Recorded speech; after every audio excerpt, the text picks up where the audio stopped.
Dark greetings, everyone. We are back. Darkwing Duck. We're back with more of the Outer Worlds. We did essentially all of the side quests, or at least the lion's share of them, on the first episode. Right now, we're gonna head up to Reed Thompson, who's the big boss in the area, and figure out what we have to do to get our hands on a power regulator or converter, whatever, power something. The grease monkey, Argo? I'm sorry, Mr. Thompson, sir. You asked why it's taking so long to fix. The answer's technical. Don't apologize. Just try using small words for me. The can's bust open in the oven because she's set to cook saltuna, which isn't what we've got. Mr. Thompson? I think there's someone here to see you. Focus, Miss Holcomb. You and I are still talking. Let's start over. Walk me through the process. Show me where it's going awry. Well, sure. It's mostly on account of what we're feeding into the mechanism. It puts food in cans. We have food, we have cans. Why won't it work like we need? She's expecting saltuna of a certain size. We're filling the cans with, well, not fish.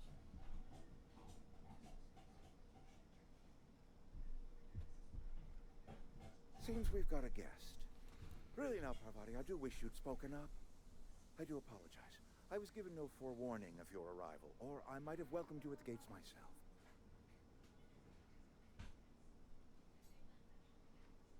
You must be the town boss. I can tell by your bowler hat. I'm Reed Thompson, Outpost Administrator. I cannot help but notice you are not in uniform. I don't work for Spacer's Choice. Of course not. I don't have that kind of luck. Seems I allowed my excitement to run away with my wits. Been a few seasons since we've had a visitor pass through. My ship needs repairs. I'm looking for a power regulator. Only regulator we got is hooked up to the town transformer. Mr. Thompson ain't liable to be keen on dismantling it. I beg your pardon. I am most emphatically not keen on any such thing. I can't let you have our power regulator. But I happen to know of another one. And I happen to know exactly how you may retrieve it without frying yourself in the process. Let's hear it. There's a power regulator in the old botanical lab. It's mostly abandoned, so all that power is being squandered. Go down to the geothermal plant. Reroute power from the botanical district over to us.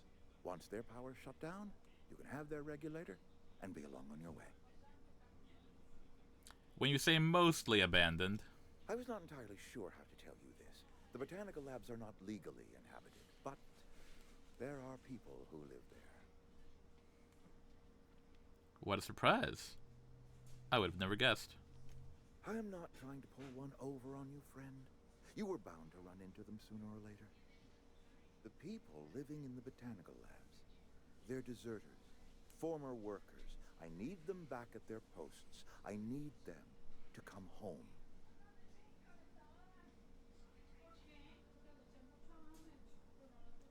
Why do you need them if they're deserters? Edgewater is struggling. We haven't hit our production quota in years. If we don't meet our quotas this year, the company might shut us down for good. I need those workers back at their stations. How can I help? My hope is that by cutting off their power, you will convince those deserters to come back to town. Before you go to the plant, I want you to stop by the botanical lab. Speak to their leader, Adelaide. Tell her the power's about to go, and that it's time her band of deserters came back to town. How will I recognize Adelaide? Adelaide's older than the other deserters. She's dignified, kindly. From what I understand, her camp looks to her for leadership. Those workers must have left for a reason. What if Adelaide doesn't want to come back? That is not a hypothetical I enjoy entertaining. We need Adelaide back. Nonetheless, I will settle for the return of her followers.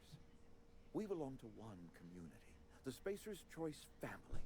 If we dissolve into factions, then we will all perish separately. Adelaide will understand that. Alright, Reed, I'll see what I can do.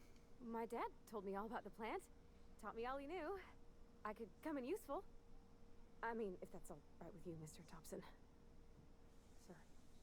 I hesitate to part ways with Miss Holcomb, but I cannot deny that she is talented and may prove useful to you. You will need an administrative passcode in order to enter the plant. I am trusting you with mine, and trusting Miss Holcomb to guide you if you'd like. Sure, I could use the Great. company. I got my wrenches and diagnosticators and hairpins and engine tape, so I'm all set. Well, I am glad to hear that. Best of luck to you, and thank you again for your help. It is a lot to ask of a stranger, I know.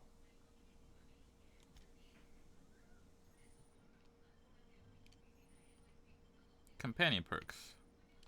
If you could see your way to getting us our power back, I'd appreciate it. I want to talk to you about something. Go ahead. If you expect me to talk to this Adelaide person, I could use a little information. Adelaide was our only flavor specialist. We are a Saltuna canning institution. Saltuna without flavor is like a cysty pig without tumors, borderline inedible. I don't want to know what a cysty pig is. Don't you eat anything other than salt tuna? Word up to me, friend.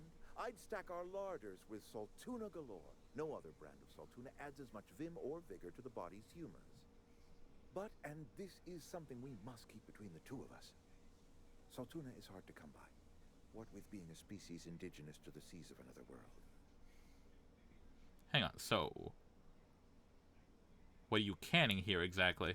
Oh, we've scavenged together some organic material from the surrounding environs. Mostly organic, mostly local mushrooms.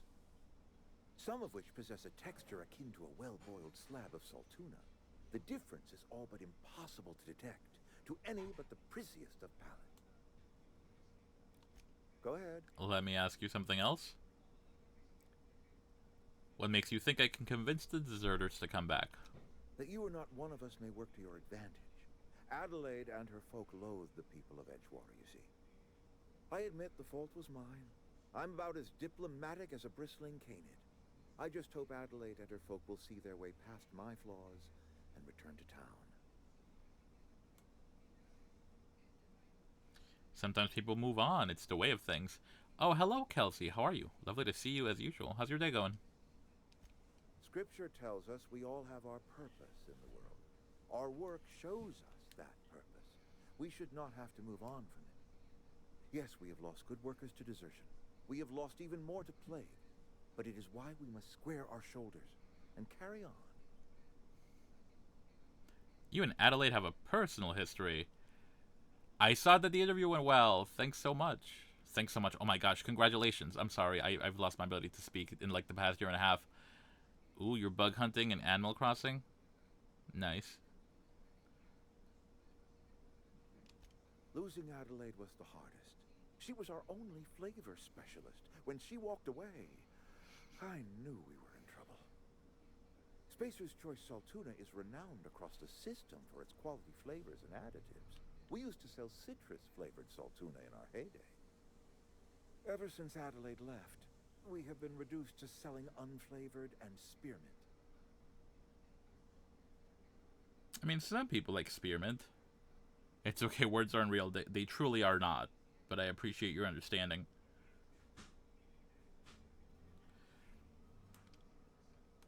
Go ahead. Have you taken a look around your town lately? It is my job to keep two eyes on my town.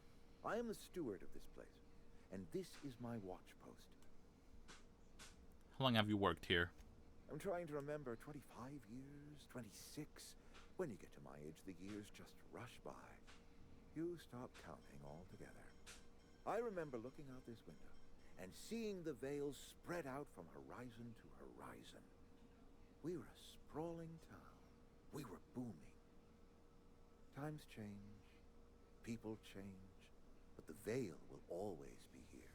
Spacer's Choice will always be here. Our work won't ever end. I take comfort in that. You are so indoctrinated, friend. You have my sympathy. You're loyal to Spacer's Choice. This is a Spacer's Choice town. We're all part of the Spacer's Choice family here. The company keeps us warm, keeps us fed, keeps us working. Loyalty's got nothing to do with it, friend. This is good old-fashioned gratitude. Your town is falling to pieces. I wish you wouldn't say things like that. Doesn't make it any less true. I expect you wouldn't understand. You don't see the town as I do. When I stand at my window and look out over my town, here's what I see. I see decent, loyal, hard-working people. I see a family. We are all part of the Spacer's Choice family. We are all doing what we were brought into this world to do. Go ahead. Let me ask you about the plague. Can we not? Talking about unpleasant things always gets my bile up. That might just be the Saltuna. How long has this plague been happening? That I cannot say. There was no moment when the plagues began. Disease always lurks on the fringes of society, waiting to infect the idle and the lethargic. But in the last 10 years, the plagues have become progressively worse and increasingly frequent. You should have developed an immunity after repeated exposure to a single strain of contagion. I am a doctor. Corporate doesn't like us using the word should. It encourages the imagination. I believe plague is a test. It is a test of our loyalty and our fortitude. And it is one we will see through to the end. I mean, definitely the end, all right. You're withholding medicine from your workers. If I had enough medicine to treat everyone who fell sick, I would, but I don't. I can't save everyone. So I have to choose. That can't be easy. It is not easy for me. And the moment it becomes easy is the moment I am no longer fit to serve. Spacer's Choice is a family, and the survival of the family is more important than the survival of the individual.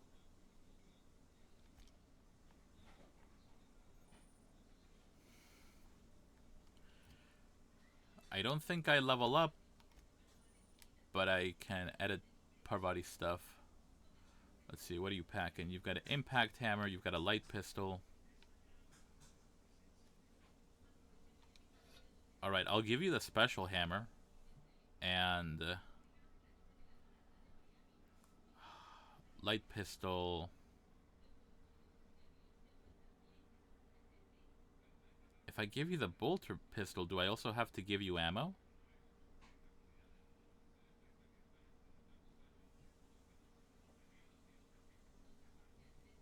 I should have kept the heavy armor for her. If I find more, I'll give them to her. I don't know, should I? Do I have to give you ammo?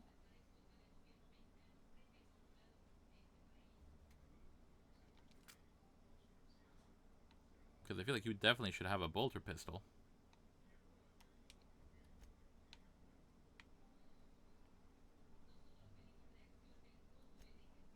Perks. Health, threat generated, engineering. Yeah.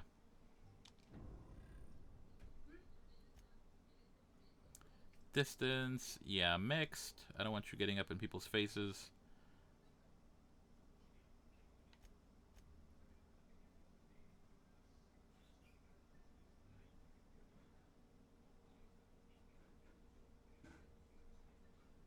Yeah. Alright. Let's keep that here and we'll see how it goes.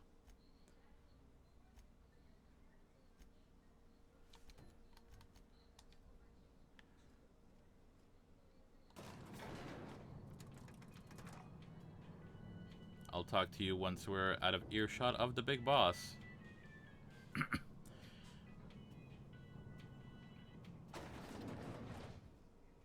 Hey, ma'am, can we talk? Sorry. Absolutely, that's Can we the whole talk? point. Sorry. You just want to get out of here. And you likely don't want to tag along like me.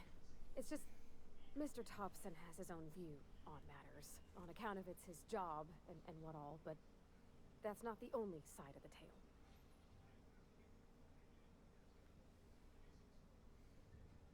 Figures. Reed didn't exactly strike me as the most honest soul. Oh, he ain't a liar. He believes every word he says. It's just, he doesn't always get where other folk are talking from. To Mr. Thompson, a person's a gear. It does its job quiet-like. If it squeaks or stutters, it gets replaced. The deserters are decent folk. I knew some of them. before they left.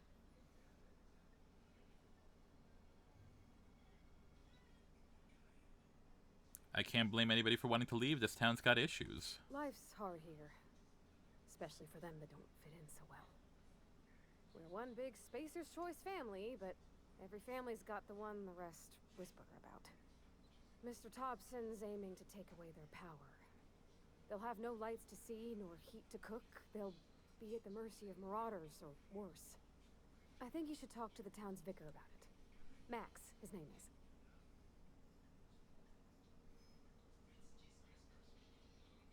Alright, I'm not gonna narc on what he told me. Sure, we'll talk to Thanks, Vicar, Max. I just think when you gotta make a decision that'll hurt somebody, it's best to think on the right and wrong of it. You're a treasure, Parvati. That's what my dad used to say anyways. Yeah, huh? I noticed you mentioned your dad a lot, but never your mother. That's on account of how I never met her. My condolences. It's hard to miss what you never knew. I don't ponder it over much. She was in another division of the Spacer's Choice family. She worked in the Vale a few months, sorting the cannery computers. Her contract said any kids she had, expected or not, belonged to her office from the time of conception. So when I was born, I got sent here. That's fucked. You got along well with your dad, you might not have with your mother. Could be. Reckon I'll never know. Where are we headed? Alright. I'll follow your advice. Let's consult Vicar Max. Vicar, however.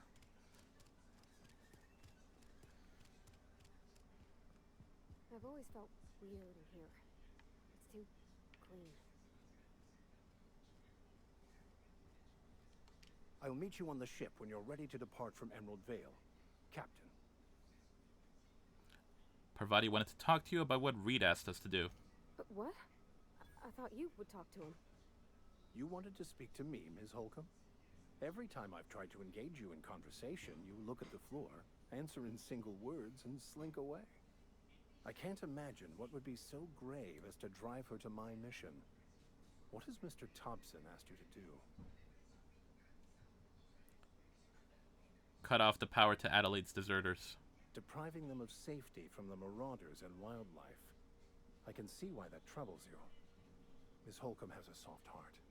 Always has, if you believe the talk. What do you think of Adelaide's group, Vicar? They rejected which the one is order it? of society and live beyond the walls so thoughtfully provided by our Spacer's Choice patrons. Does that strike you as a responsible life choice? Depends on how well the leader can provide beyond your walls. Astute. But I am here, not in the deserter camp. So that's not a variable I can account for. So what do you advise? Assuming your goal is to save as many as possible, then you should bring everyone together. Send the power to Edgewater and convince the deserters to return to the fold. Is that even possible? Not if things are left to stand as they are.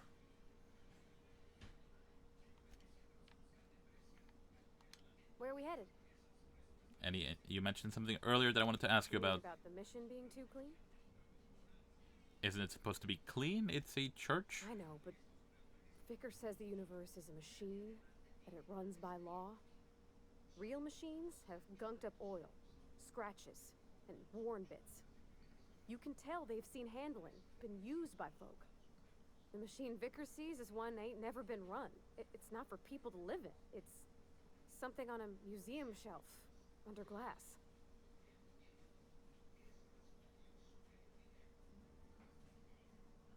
Never been much for religion myself.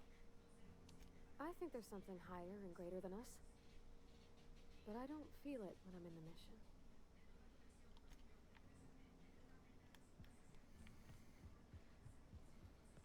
Alright, we're gonna take care of the little robot, and then we're gonna go deal with Adelaide.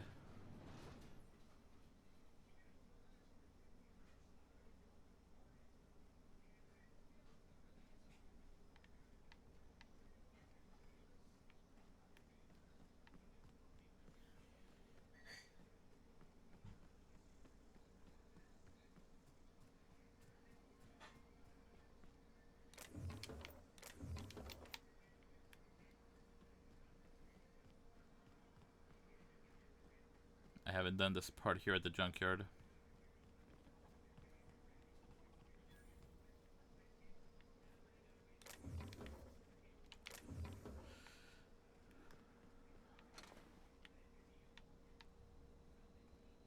Then again, my my tech stuff might not be high enough, or as high as it needs to be to take care of this robot issue.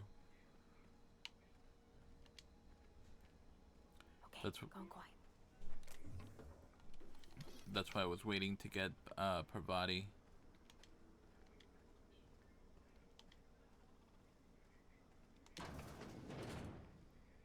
Don't mind me just breaking into another home.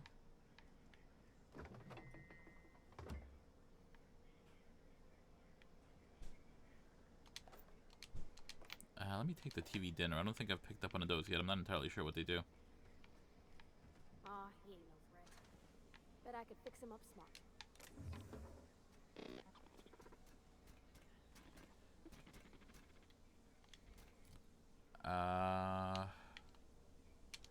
Let me break down these pistols for parts. TV dinner. It gives me more health, but nothing really. What are my skills at right now?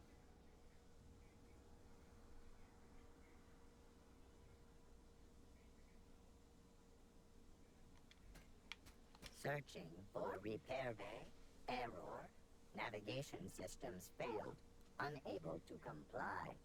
I could probably fix that. I mean, if you wanted me to. I can do it myself, actually. That's not bad work, ma'am. You done this before? Navigation systems operational. Optimal path toward repair bay detected. Initiating self-diagnostics. Don't show me something for the repairs, little robot. Spacer's Choice reminds all colonists that serving the Spacer's Choice family is the highest possible reward. Don't give me that shit. I have been programmed to deliver this pre-approved message. This is ridiculous. I'm done.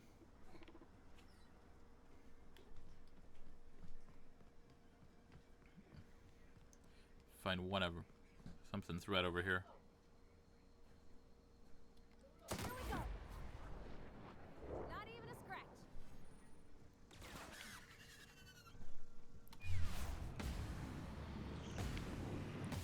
There's one. Got 'em all. Llenar la aplicación. Sí, pero se me para otra vez el número de carne y todo lo que es que no recibo mi aplicación. Oh, poor dude. He was studying these terror rays and got hecked up.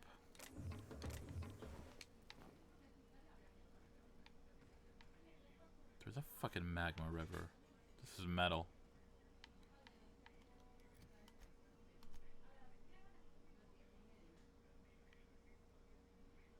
Been in an industrial zone.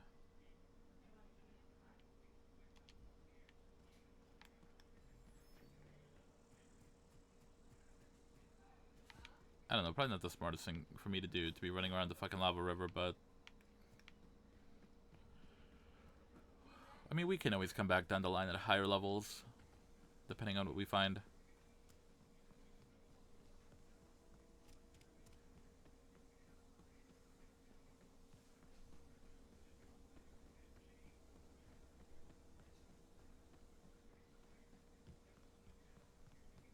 When I was little, we'd get freighters in every Sunday noon. Now they only come but once a month. Bring us honor, soldier. The scout has been dealt with. You beat that scout to scrap with its own legs? Pulled its optic cables out its head case? Actually, don't tell me. Rather use my imagination. You're a passing fair soldier, I will confess. But you are one, and the enemy is legion. What you need is an equalizer, a weapon to strike fear in their cold mechanical hearts. Cantina, lavatory, behind one of the toilets. That's where I've kept it hidden all these years. You hid your secret weapon in a lavatory. Sharp, ain't it? The lavatory is the very last place a mechanical has need to enter. You're not wrong there. That's solid reasoning. On the double, soldier. Don't want the bartender poking around in there with a mop.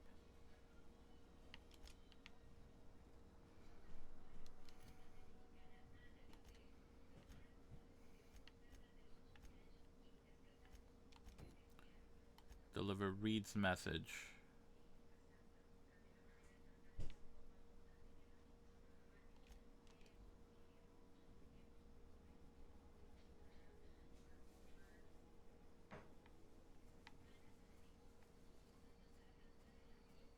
There's the geothermal plant.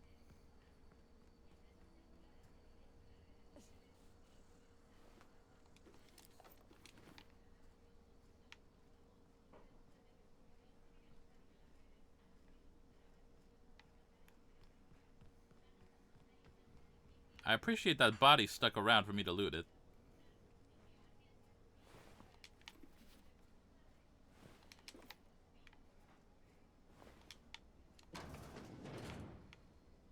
Actually, there's many bodies.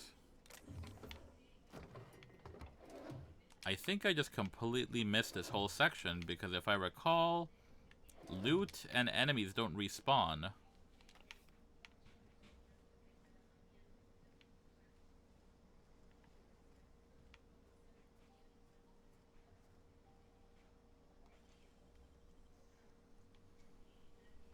Great work.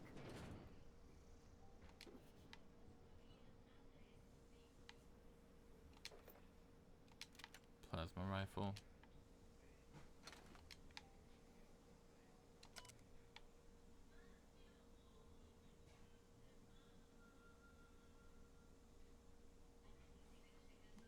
Alright, this gentleman was trying to build a flying death machine.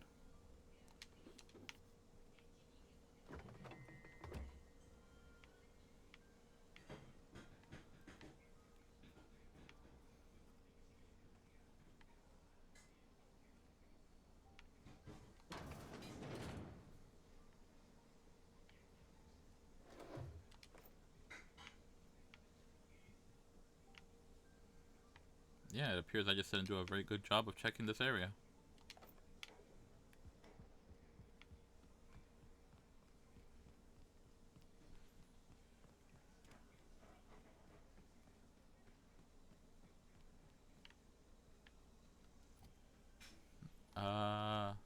Parvati. Here. Actually, I don't think I can tell what your skills are right now.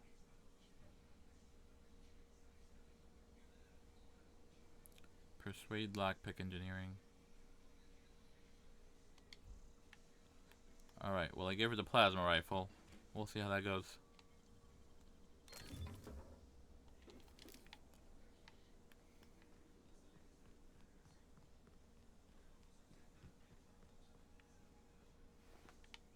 Move along, stranger. We don't want any trouble. No, hold on there, Grace. I'm not here to cause any trouble. I don't know you. Whatever you're looking for, it ain't here. Move along. I'm looking for Adelaide. I need some answers. Answers, huh? You must be one of those philosophicals. Already got ourselves one of those. I'm looking for the geothermal plant. Know anything about it? A geo what? Look, plants ain't my purview. You're better off asking after Adelaide. If you're gonna start wandering around my camp, know that I got my sights on ya. Where can I find Adelaide? Over in the hothouse, tending crop. Enough with the questions. No offense, but I've got a lot on my mind. Trouble with marauders? You don't know what enough with the questions means? No, I'm sorry. That was unworthy of me. Lady named Zoe went missing some nights ago. Just up and vanished without a trace. Now I'm pacing around wondering if marauders got to her. Oh, she's fine. I found her. Upbeat, a little strange, loves Rizzos. Yeah, I met Zoe. She was in the marauder camp. Thank the Eternal. Wait, marauder camp? Is she alright? She's fine. She's fine. They were getting along. Getting along? What? Sitting around a campfire telling stories? If you could bring her home, I'd be obliged. And if you could cross off some marauders on the way, I'd be much obliged. I've got questions about Do Zoe. what I can. How well do you know her? Well enough to know we never got on. Zoe and Stefan were close. If anybody knows the workings of her mind, he does. You seem so personable. Can't imagine how you didn't get along with her. She was lazy and thoughtless, but she's still one of our own. What is it?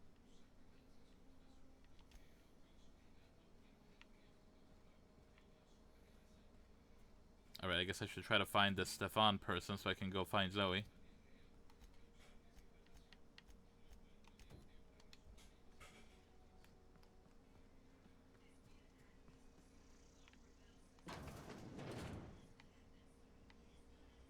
Let's continue our proud tradition of breaking into people's homes.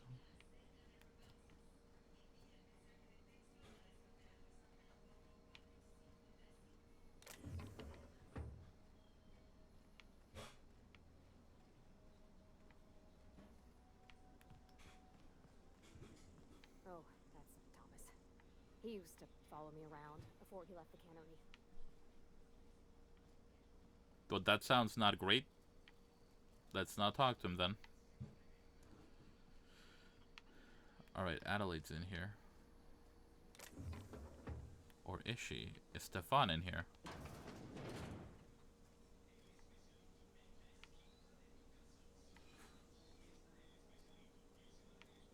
Oh gosh, it's so pretty.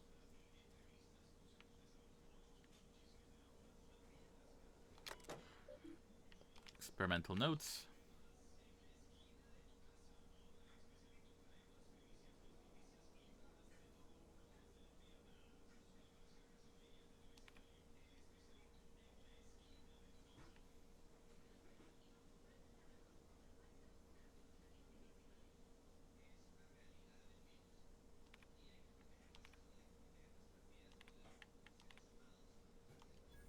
Hack 15, bypass, open first entry.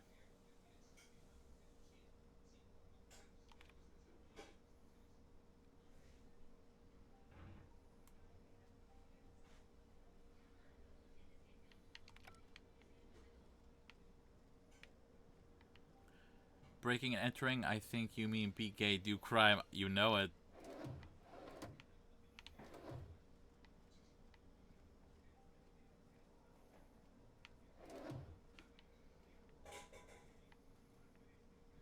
Trying to cultivate a positive relationship, so I'm not gonna steal their shit just yet.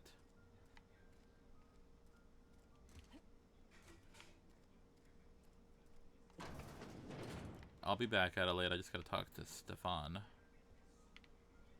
Who's in here?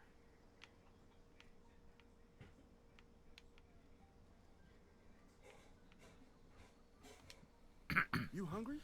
We got canid ribs, canid flank, canid snout too. Something I can help you with? Ooh, what are you selling? Fresh off the limb, and that includes canid meat.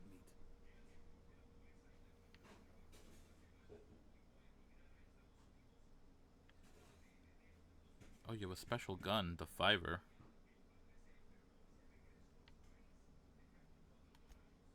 I mean, you bet I'm buying that. Here, take a toss ball stick. Take an impact hammer and a bolter. Take a plasma cutter. I'll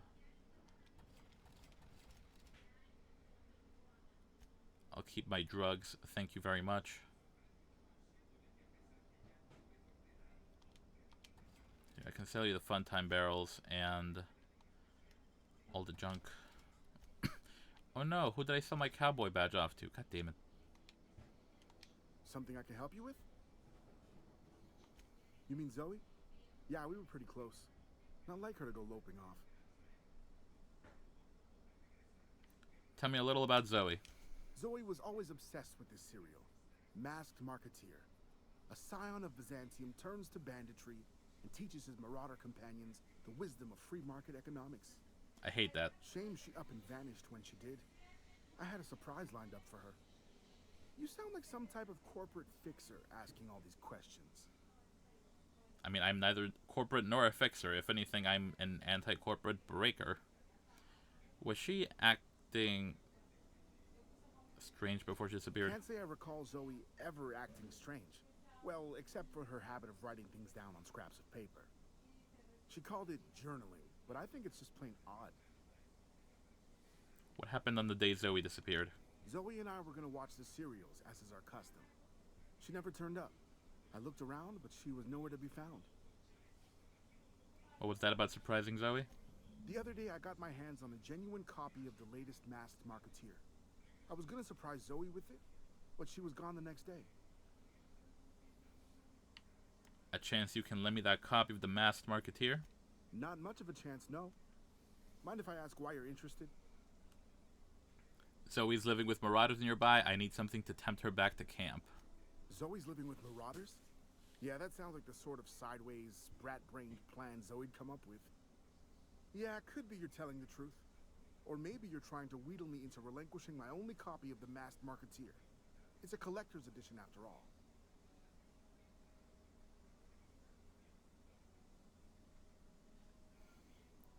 Look at my face. Do I look like I give a damn about your show? Yeah, you're probably right. A true fan would have displayed a gleam in their eye upon hearing the words collector's edition. Here you go. Latest copy of the Masked Marketeer. Tell Zoe we're all waiting on her. I'll help if I can. Nope, that was it. Alright, cool, cool. Oh, there's a chicken here. Alright, Adelaide. Let me save just in case I fuck up the dialogue somehow. Actually, you got any insight before I talk to anyone? Yeah, huh? Nope. If you're hungry, there's meat turning on the spit outside. If you're bearing illness, find a place to lay your head down and I'll fetch you a poultice. Whatever your troubles with Edgewater, leave them at the gates and be welcomed here. Any questions, dear? You must be Adelaide? I have been called that, among other things. Green Thumb, grandmother, the strange old lady who keeps flowers. But yes, Adelaide will do just fine. Excuse me, Miss McDevitt? Sorry, it's just... You got such pretty trees in here. Ashley Birch does an incredible job with Parvati. You're Robert's girl, aren't you? I remember when you were but a sprout. Thomas speaks of you often. Are you staying long? You should try some of my tobaccorn tea. I brew it in an old spittoon, but it's been cleaned. Is this your greenhouse? No, dear. The garden belongs to us all. Life is the gift of the universe, and the universe yields its bounty equally, absent of prejudice. I'm surprised you managed to grow anything out here. The soil around the Vale went sour years ago, but I found a way to sweeten it back. The secret recipe is a little bit of elbow grease, a dash of love, and a heaping pile of special fertilizer. Es que Carolina aplicó con Gina. Entonces que si lo puede poner a usted de referencia. Sí. Entonces, ¿qué ponemos que usted trabaja qué?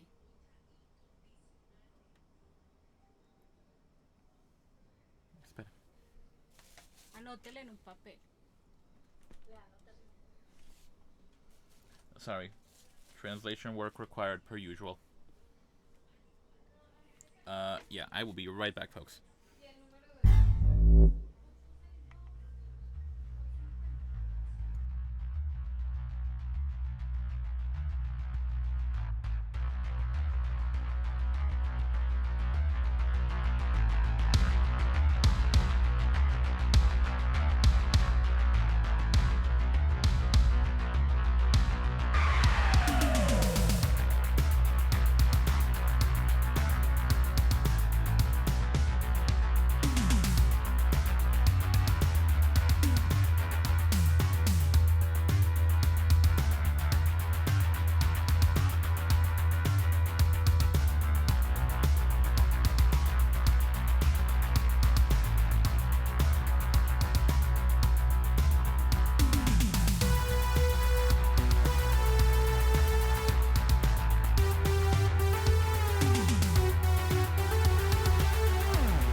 back. Looks like you made a home for yourself out here. A home for anyone who's ever turned their backs on Edgewater. A home for those of us with nowhere left to go and nothing to lose. So, like the spores of the puffball, cast on the wind and alighting on fresh soil, we put down new roots. Why did you leave your old home? It is an unpleasant story, dear. But the short of it is that sometimes one wakes up and realizes the place that was once her home for much of her life has changed. The home in which we spent our lives has left us behind, and so we must move on. And that is as much as I will say on the subject. Reed sent me to make peace with you. Reed Thompson? You here on behalf of that cold-eyed reptile? Let's hear it. What's Reed's idea of peace, then?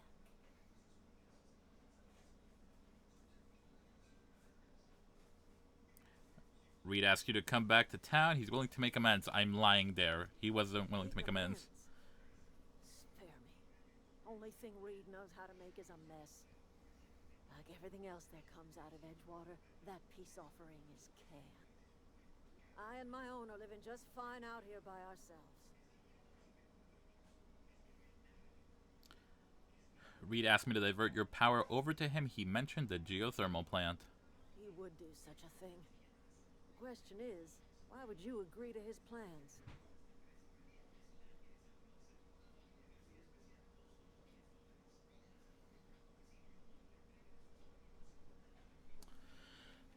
I think depending on... Now, I think the last time I had this conversation with her, I, like, tanked my reputation with them.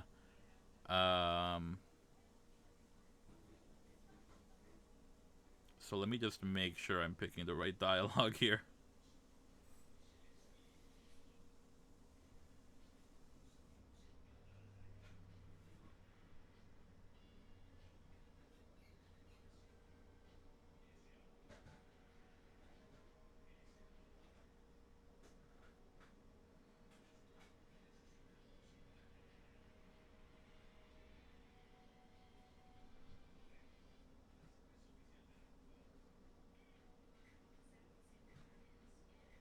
Yeah, no, I'll be honest. I need the power regulator. Cannery's got a regulator. You want chip parts, you ought to rip them out of the cannery's guts and leave us be. If you're going down to the plant, you should divert power away from Edgewater and toward our end of the grid. Think about it. You'd be liberating an entire town from a lifetime of service to that odious cannery. Seems the sort of thing a hero would do.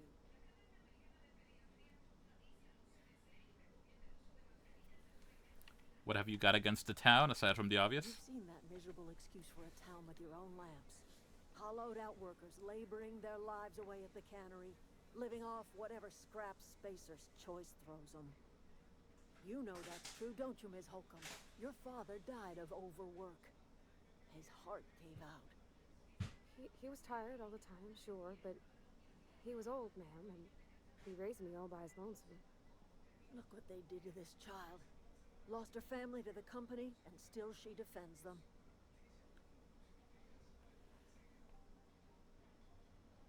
I don't much like you throwing that in her face to get me to on your side. All right. I ain't so fragile. Don't fuck with Pravati. That was unkind of me. I'm sorry, dear.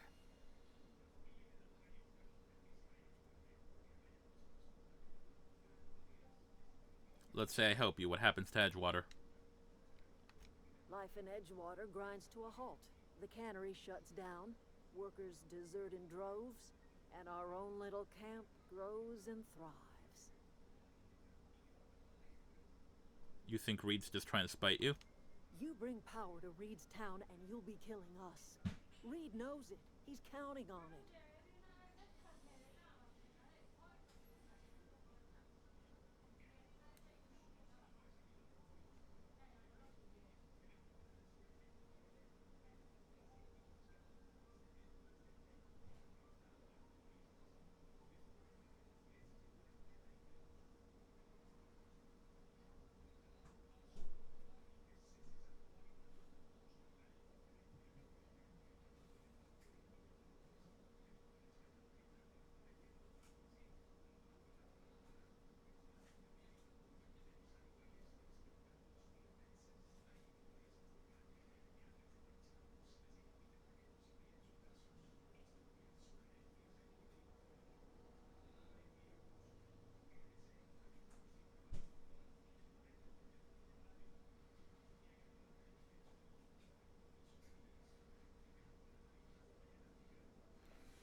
All right.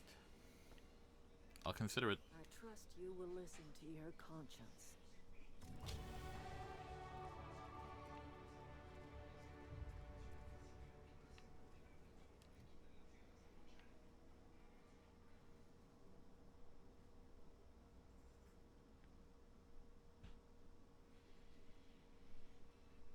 Yeah, my tech, medical, and engineering are fine. My guns are so crappy. That's fine.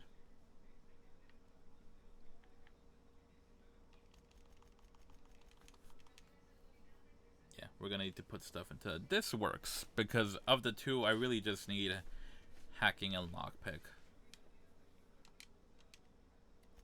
perks. So let's see. I have the fast travel and the carrying. I'm looking at armor. Doesn't super matter, honestly. I probably want to get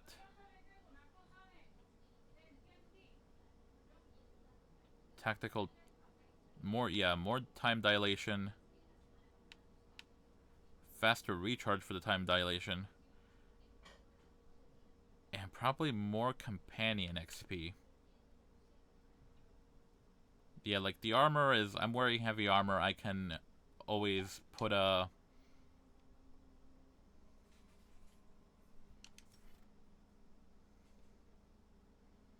or no, I'll get, you know what? I'll get that XP eventually. Let me take the armor, especially since I'm so damn squishy.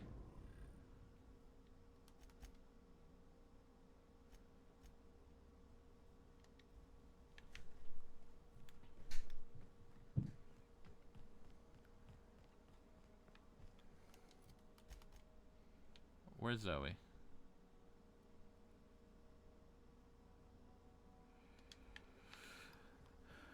No, I can run there. The other fast travel point is probably like the same distance. I need to get some heavy armor for Pavati. I'm just gonna outfit everyone in like heavy armor.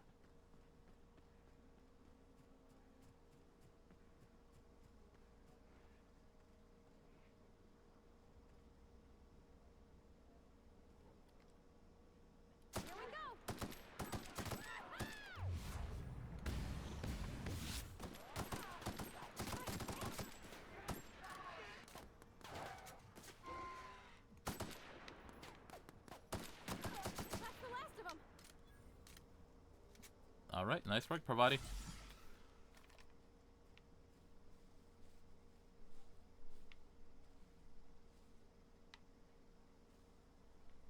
Now I have to try to figure out where the corpses are.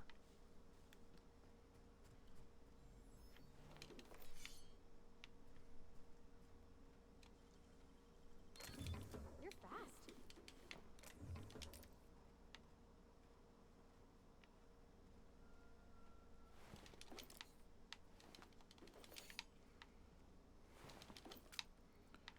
I'm getting so much Adreno time.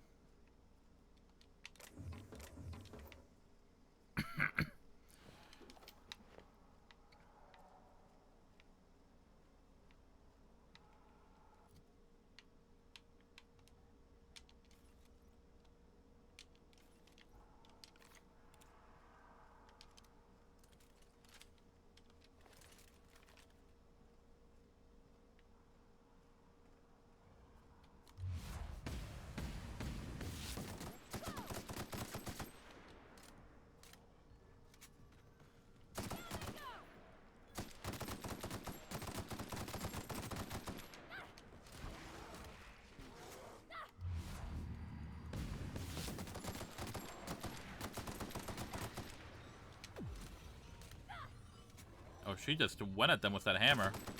That's the last of them.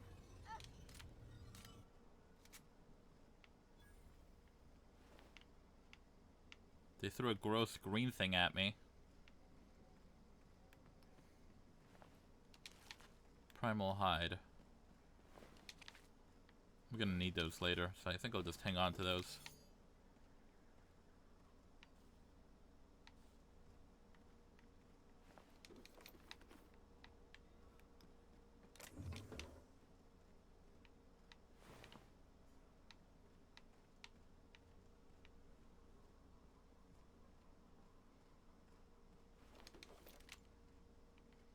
These guys got fucked up by those.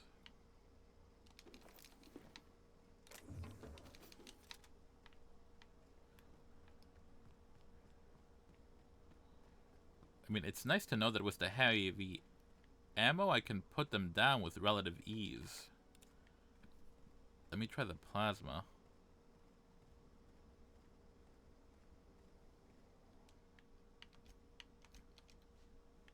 Let me save here because I got no business being in this section of the map.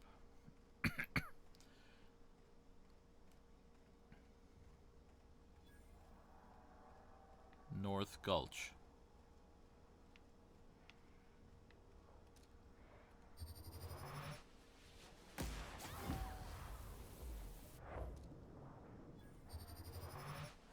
Okay, here we go. Wow, great work. Oh, damn. Energy weapons are the future. Oh, and they get turned to ash.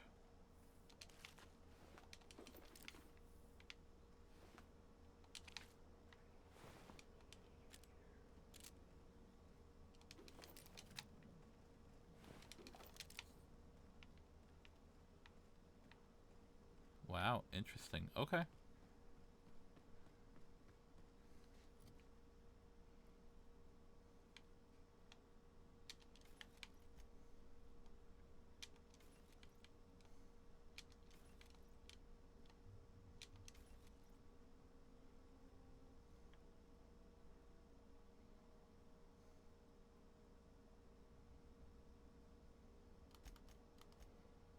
Parvati, what are you packing?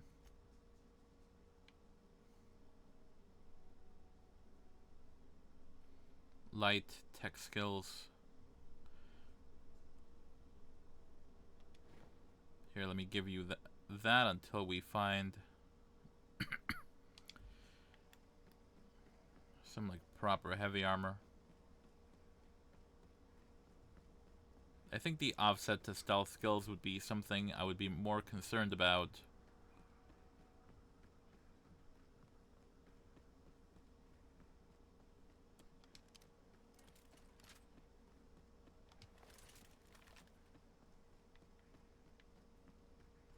If I was playing like a genuinely stealthy person, but I'm not, so 'tis not a concern. I don't know anybody who ever came out this far. Well, you know me. What I wouldn't do for a Wentworth. Why? Adelaide wants me back on garden duty or something? Thanks, but I'm not going anywhere. This is where I belong.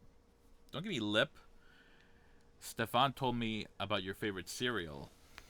So you tracked me down just to gab about the mass marketeer? I am impressed. I've got it here. Yours if you promise to go back. Stefan wanted to watch this with you. I see what's going on here. I'm being bribed. Well, it's working. I can't say no to my favorite cereal. I'll take my stuff and head on back, I suppose. Grace is going to be glaring knives at me, so I've got that to look forward to.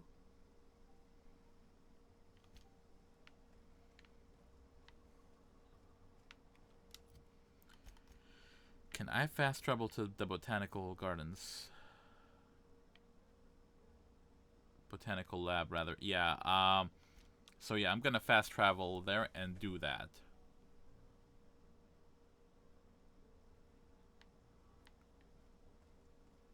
Simply because I don't know if, like, Grace, after I rewrite the power, I don't know if Grace is gonna be too pissed at me to talk, so let me turn this in. What is it? We didn't always get along, but I'm glad to know she's safe. What happened, anyway? She's a fucking dingleberry is what happened.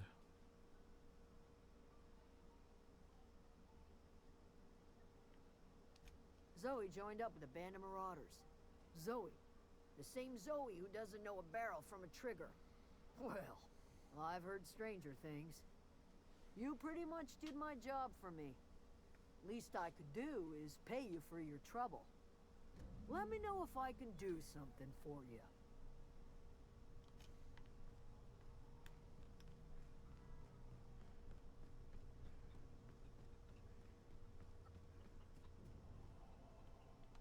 Zoe says she fought her way out of a marauder camp with her own bare hands.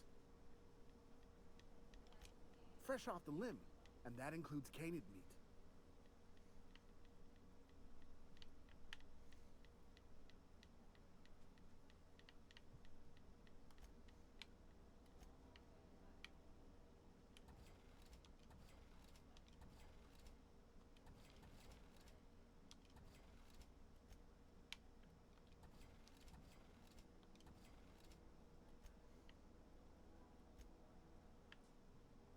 See, toughen the hunter kit. Ooh, that's an interesting one.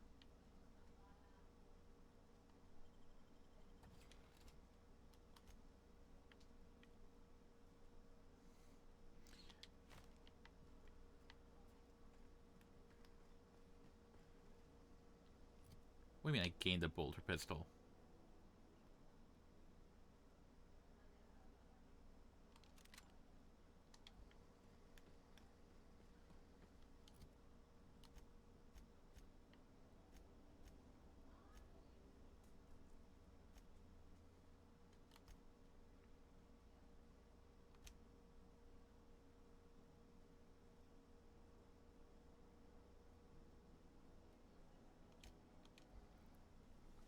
Let's fast travel to geothermal.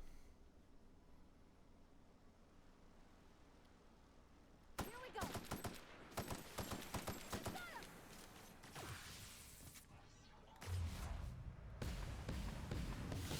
Great hit.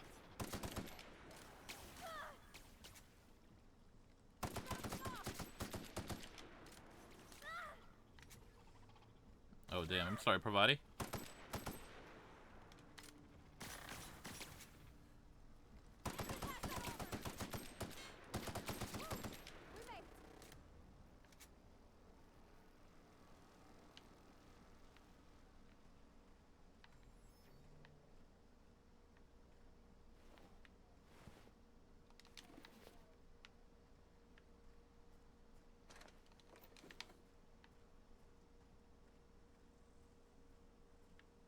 I'm curious, does she use up my healing supplies when she heals herself?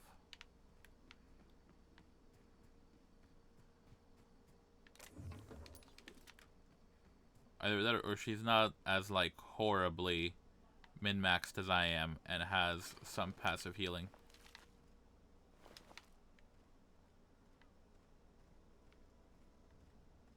I've always wanted to poke around in here.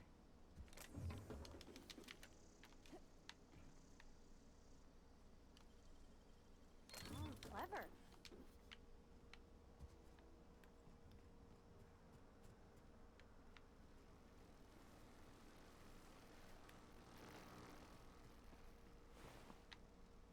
Corporate commander.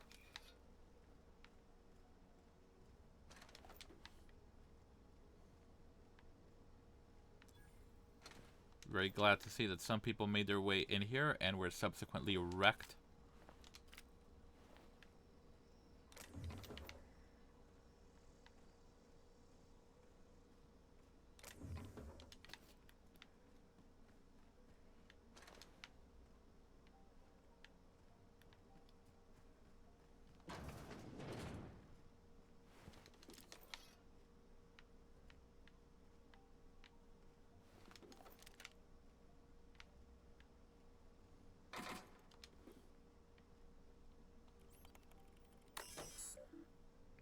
Disarm security fences, view recent logs.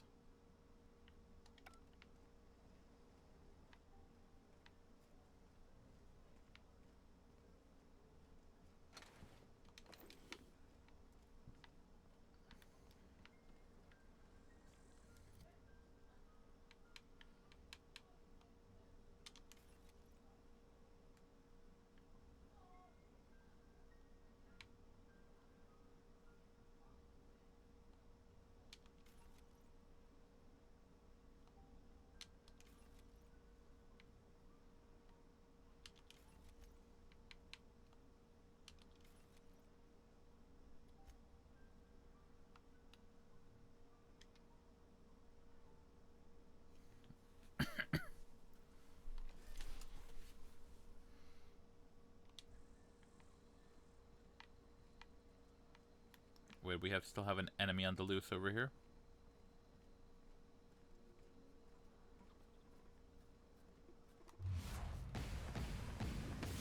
There we go. Don't mess with us.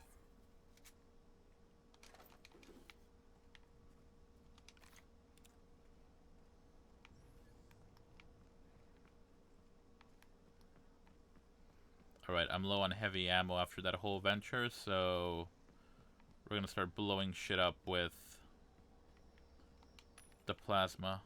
Do you have any mag stuff? Yes. Elite troop armor. Nice. I'm not gonna spend money buying it.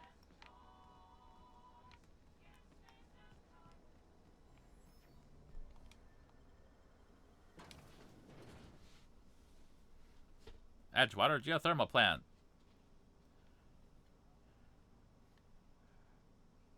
You're already hearing me. Thanks so much, Ryan.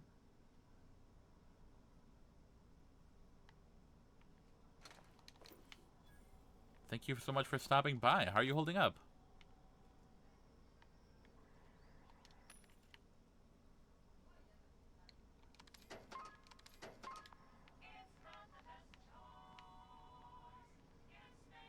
The control room should be off to the right. Hope we're doing the right thing. Panic beginning. Incoming!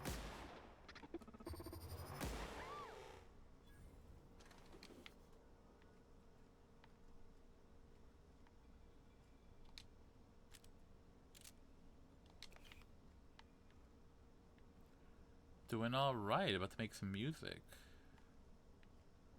Oh, should get back to the game. You're almost done with it? Hell yeah. I mean, both the music game and the game.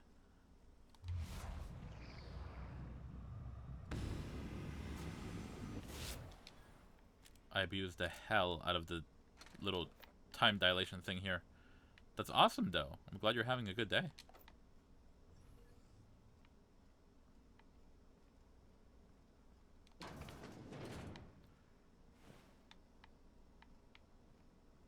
I played through this entire game while forgetting all about that damn time. Oh, really? Oh, it is my bread and butter. Especially because I'm very squishy.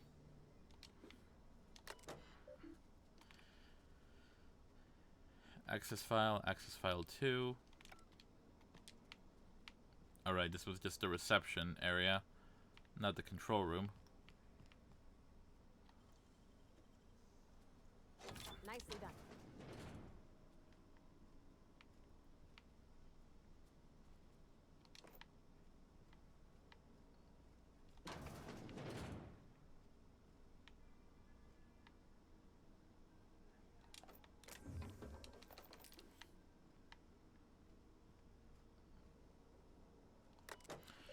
I used it maybe 5 times so the game focused on sniping. Now my girl is so badass and buff, she walks through hostile planets in a sweet dress or suit and just one-shot sinks with a hand cannon. Oh, the dream.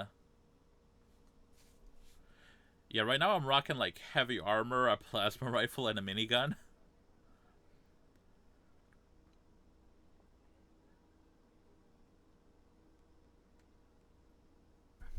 Jay Braden, the manager.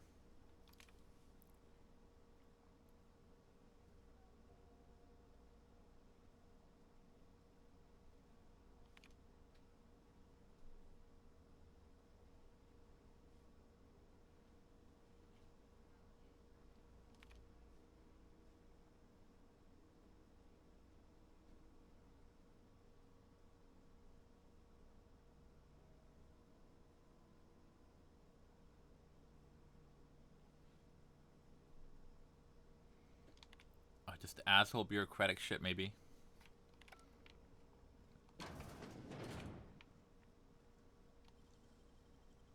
That was quick.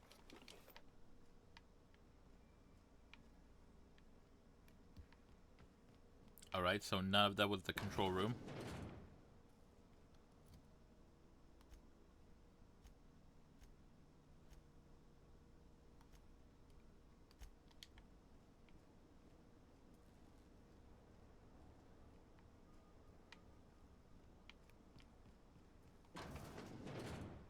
Okay, here we are. This is the control room.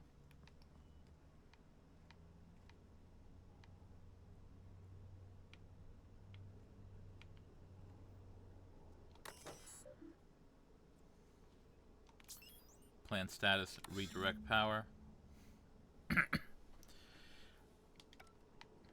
Alright, they gotta activate those electrical track switches. Never did find the control room. That'll be easy enough. Will it? Parvati, will it?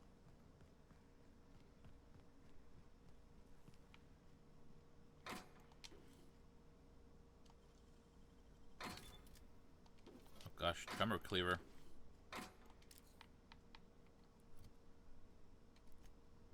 What is the worker outfit worth? Nothing, so I can scrap that. Geothermal Security Chief's keycard.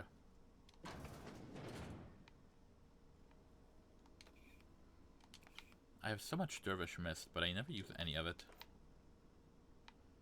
I'm gonna regret picking this lock, aren't I?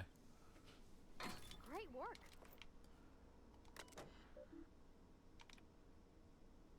Enter passcode. Okay.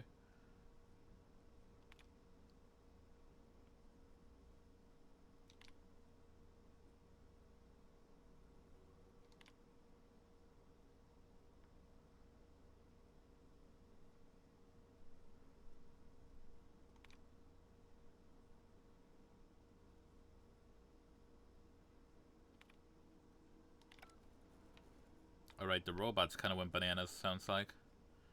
I want to get in here.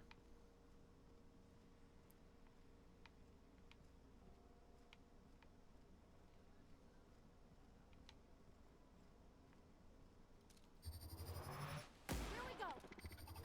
Don't mess with us. He took one down.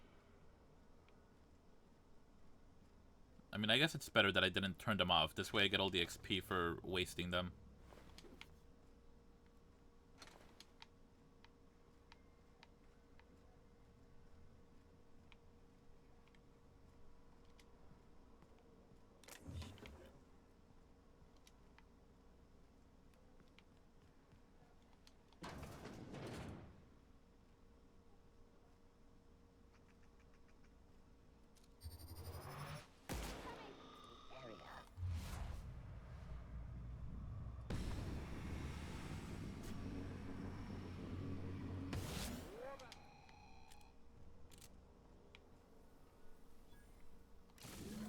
Two more.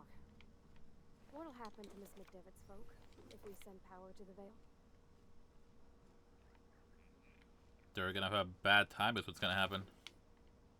Is that a genuine conversation Something prompt? you need? Or are you just wondering out loud to yourself?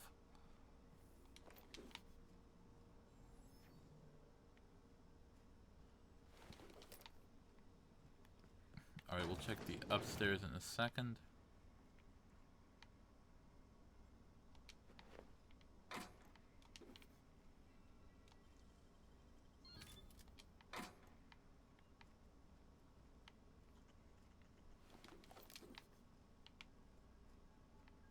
That's a shame. Got him while he was in the shower.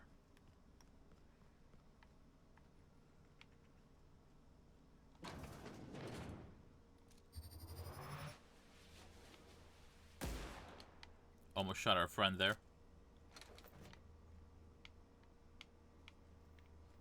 Self-diagnostics complete. Navigation systems operational. Combat systems operational. It's not the best choice. It's the Spacer's choice. This is odd. Why aren't you attacking me? Hostile actions towards Spacer's choice mechanics are contrary to logical directive. Conclusion: all hostile automechanicals must be defective in compliance with Spacer's choice policy. All defective automechanicals must be permanently dismantled. Please allow me to assist. You want to help me destroy the mechanicals? Affirmative. Mechanicide protocols loaded. Awaiting confirmation. Confirmation granted. Go ham.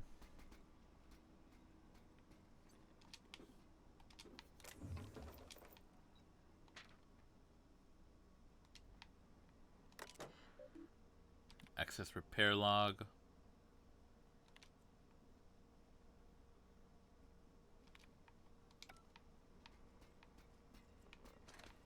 Alright, he's just gonna go ahead and kill robots, so... Go knock yourself out, literally.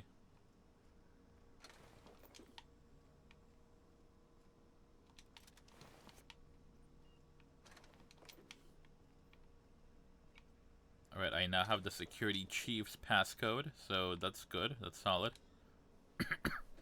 Hacking skill too low, optional Chester's passcode. Oh, well I can go get that easy enough.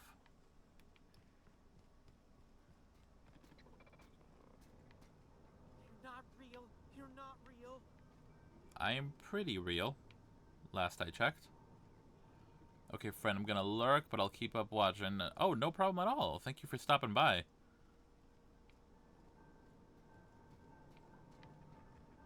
No, no, no. Just leave me alone.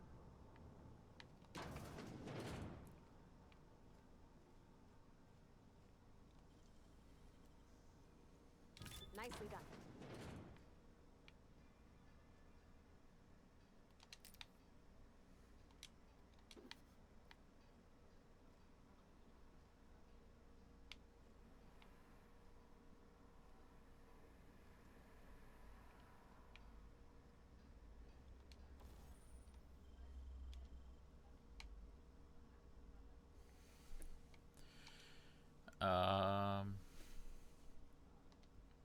No. What can I put? Nope. Okay. I guess for now, let me put this on my thing.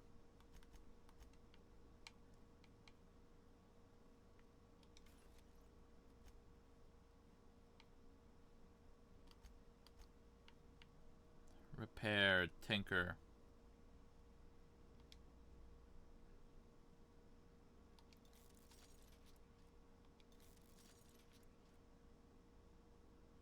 Oh no, tinkering costs bits. Damn it.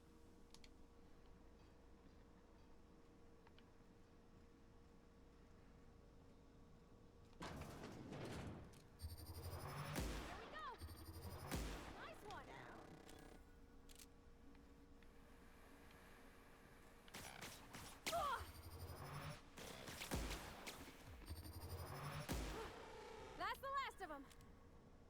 Yeah, Parvati. None seen. You're liable to get scalded. I would vastly prefer to not be scolded.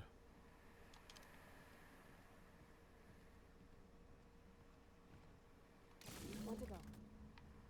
If we send the power to Miss McDevitt, what happens to the Veil? The Veil, my dear, is gonna have a bad time.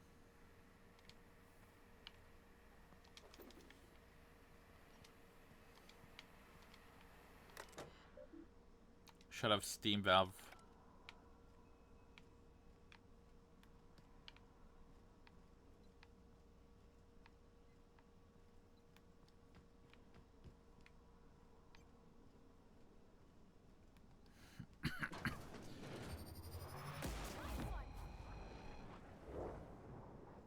Incoming!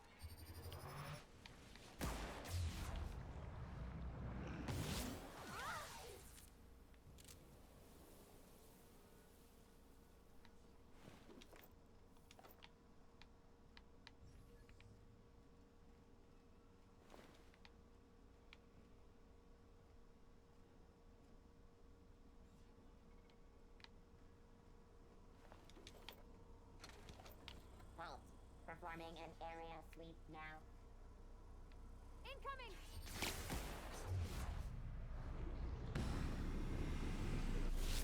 Get past that! We're pretty good at this. You're not so bad yourself, Parvati. For someone who claims to not get out much.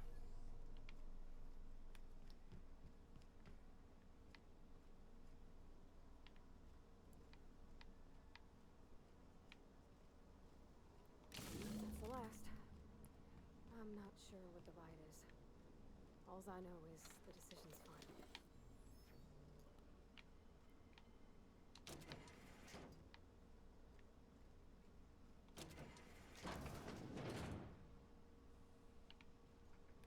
Where does this go?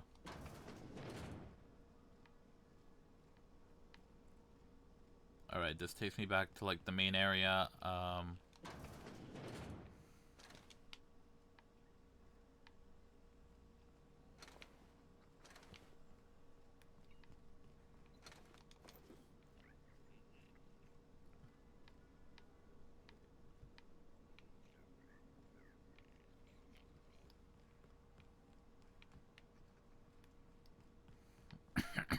I need to go find this Higgins person.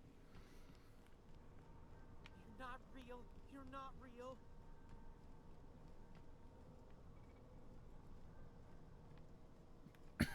I don't think I can just jump the barrier there. Oh, this is our friend. Not real. You're not real. He's still trying to find the other robots.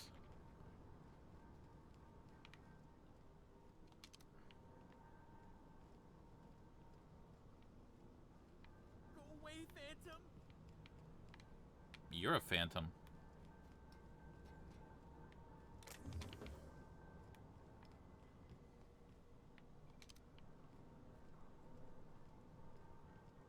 No, no, no. Just leave me alone.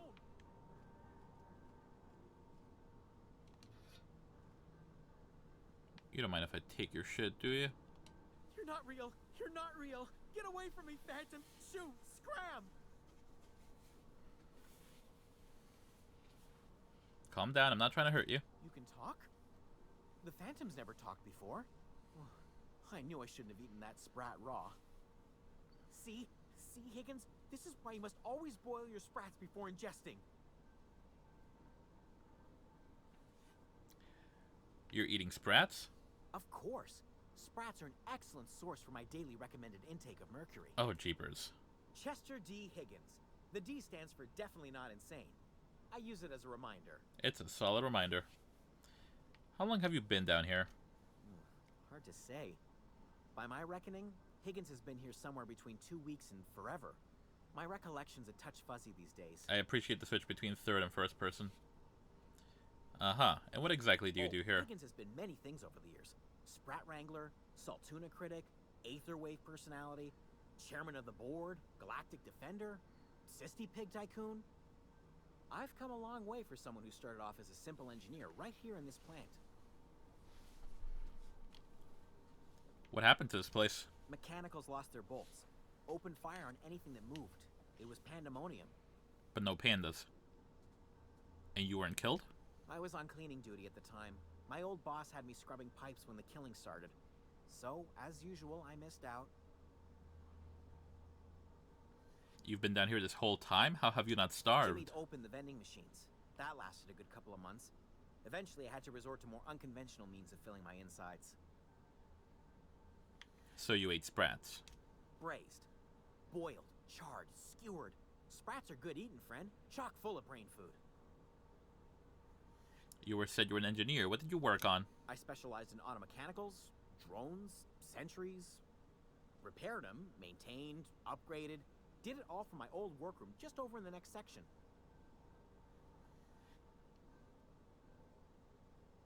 Right. Was that before or after you became Sisty Pig Tycoon? Oh, before. Definitely before. Sisty Pig Tycoonery was the apex of my long and storied career. I believe that. How have you been... Excuse me. How have you been surviving all this time? Jimmy'd opened the vending machines. That lasted. You already told me about that. So you ate sprats. What happened to this place? And you weren't killed. If you worked on these mechanicals, you must know where to stop them. Not that it matters, because I killed them already. Look, I don't want to fall into any trouble with the mechanicals. If they wise up to our plans, they will come for us. With prodding irons. Oh no, not the prodding irons. I can deal with mechanicals. I made it this far, didn't I? You know, you remind me of myself back when I was an intergalactic adventurer. I discovered a flaw. Their hostility levels were hardwired to maximum. There's no changing that, but you could rewrite their targeting protocol so they attack each other instead. Mechanicals followed the behavior of the logic module. Someone tampered with it. Yes, that's exactly it. I see you're also versed in the noble art of mechanical engineering. There's a behavior control terminal in the other room. It should have options to change how the mechanicals act, including whom they shoot at. Oh, that reminds me. You'll need my passcode to access the behavior control terminal. Here, let me just write it down for you. I wanted to The ask tail. you something. Definitely start with the tail. If you're feeling adventurous, the ears are a particular delicacy. I'm not asking you about eating sprats. Forgot what you were gonna say? Me too. I'll leave you to whatever it is that you're doing.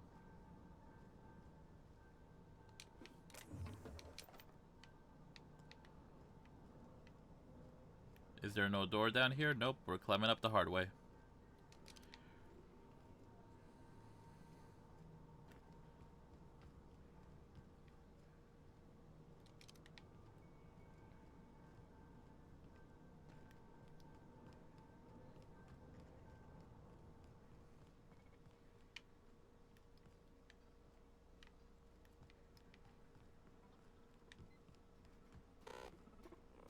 This guy's still going.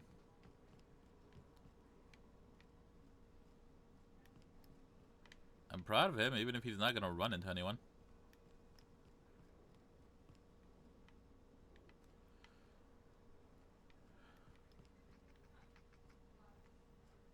There's a portion that I supposedly need Higgins' passcode for.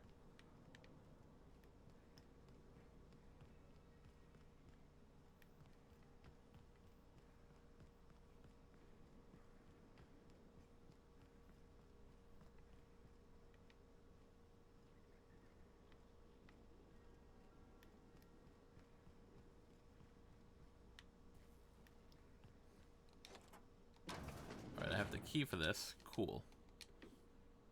Bunch of shit I need here. I have a corrupted logic module now.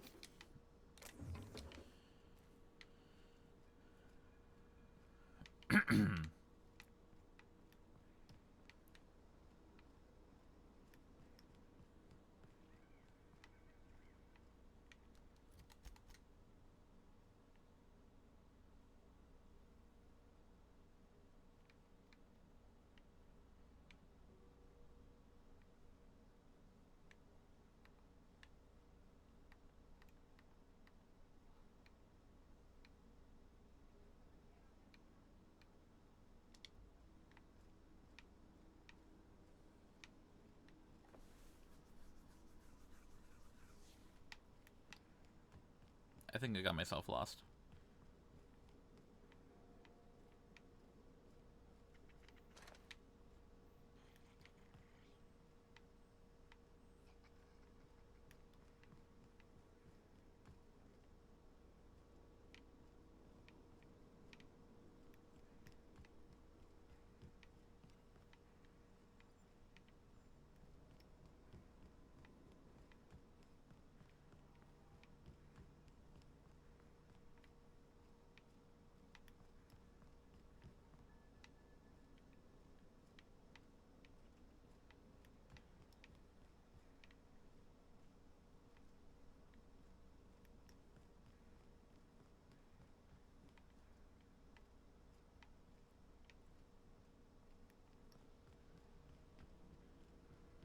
Oh, alright. Moment of truth. There's no going back. Alright, we're gonna give the power to Edgewater. Excuse me, ma'am. Look, I know you want your power regulator and all, but I just gotta ask you. Do you understand what you're about to do? I don't think you should cut off Edgewater's power. I think it would be cruel.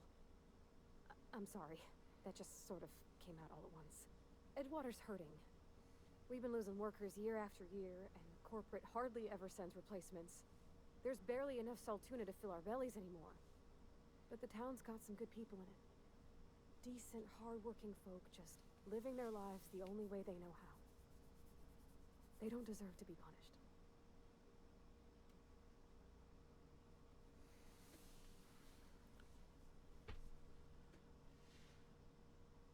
The deserters are a community. I can't just destroy what they built. Miss McDevitt's built something beautiful. Somehow she's talked the ground into giving life again.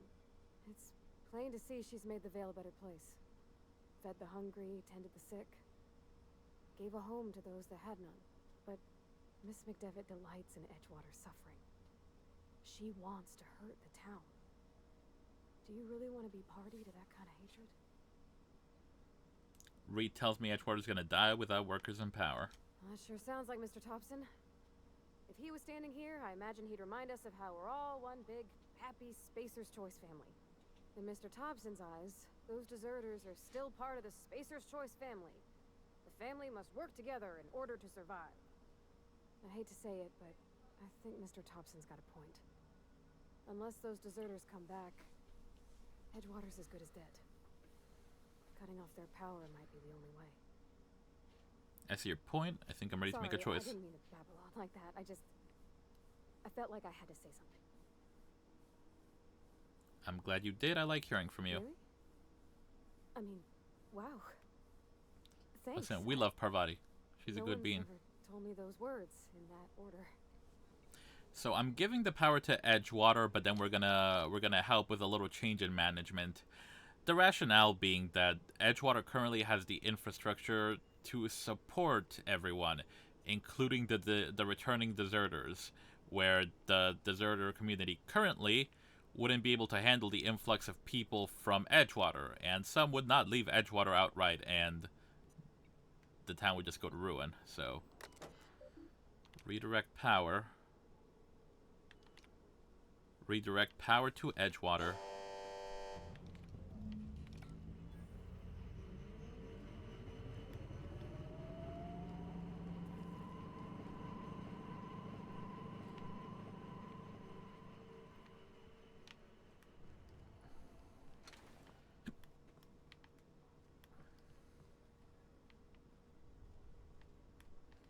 Oh no, my deserter reputation went down.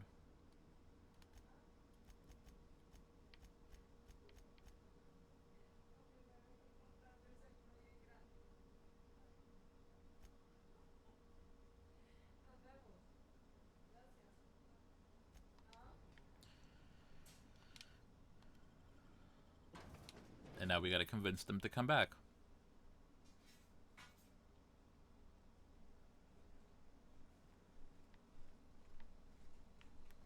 Chao, Dani, gracias. Tanaka!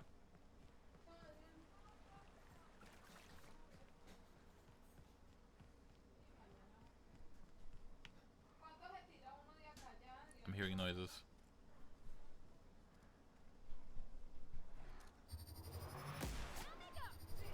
I'm ready for this. What the hell is an Orthus? Don't mess with us.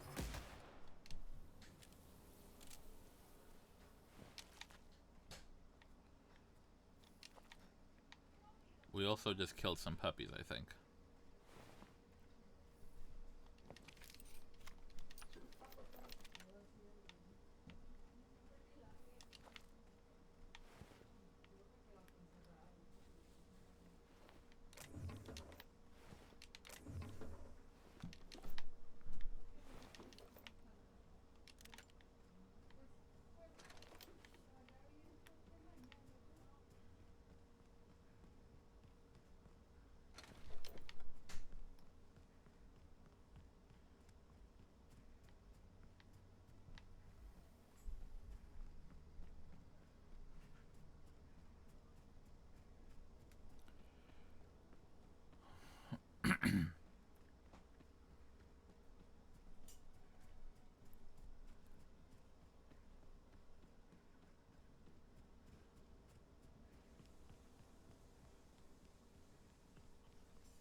That's the thing about growing old.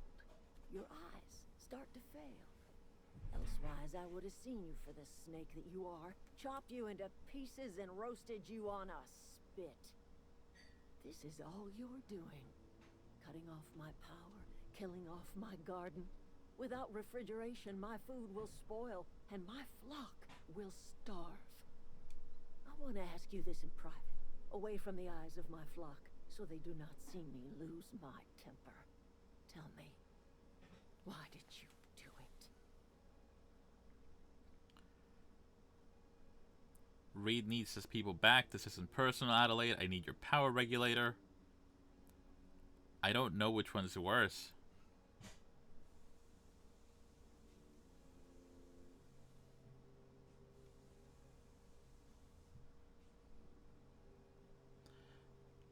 Oh, she's gonna hate me, but yeah, I mean, I don't really give a shit about Edgewater. I just need the power regulator. Reed needs his people back. Let's try that one. I haven't tried that one yet. You want my flock wasting their lives in that cannery? Fine. Go and talk to them. Go talk to Grace and Thomas. Look them in the eye and tell them their life here is over, and the only thing left to do is go back to Edgewater. This is now your responsibility. And you tell Reed Thompson that I will never return to Edgewater. I would rather die among my flowers than live under his management. I'm willing to deal with Reed for you. What exactly happened to you, Adelaide? All this anger had to come from somewhere. My son worked in that cannery. When the plague started coming, he was one of the first to fall sick. We had a store of medicine locked away, but Reed refused to treat him. Said my boy didn't deserve treatment. Said the medicine would have been wasted on him. So I buried my boy in the cemetery, gathered my belongings, and left. That's as much of the story as you need to hear. I'm willing to deal with Reed for you. You offering to cross Reed off, huh?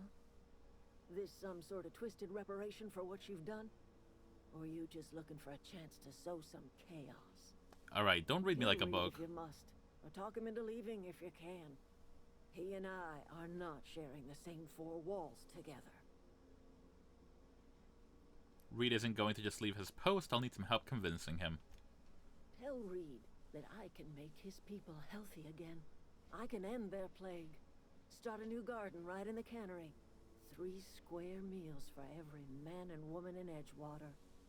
Tell him how I've made the Vale bloom again. The soil has whispered its secrets to me, and I alone know how to breathe life back into the earth. The secret is human corpses. I've been grinding them up in my fertilizer for years. Marauder, worker, don't matter much to me. The human body is rich with nutrients. What happens when you run out of corpses? Edgewater Cemetery's got corpses aplenty. Enough for a generation's worth of crops.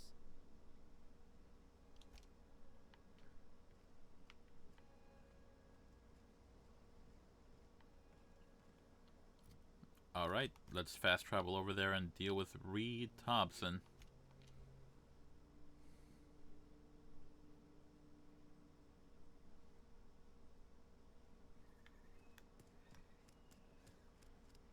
And while I'm here, let me find the hidden weapon in the bathroom. You're not a big drinker, are you? I am not, Parvati, don't worry about it.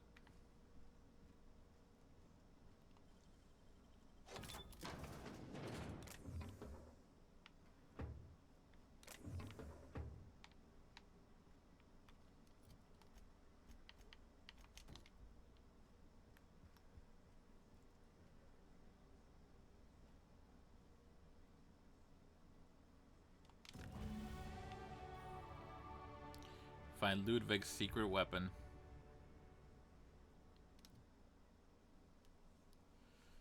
Sure, I'll return to Ludwig on my way back.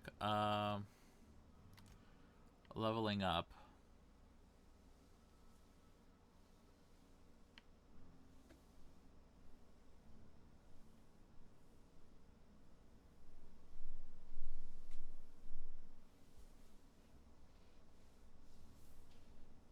Jeez, I don't know.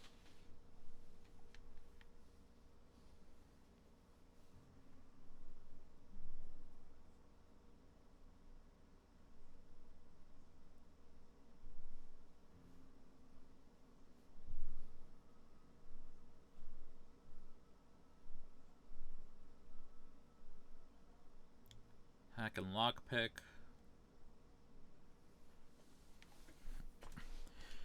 Let's do more tech shenanigans.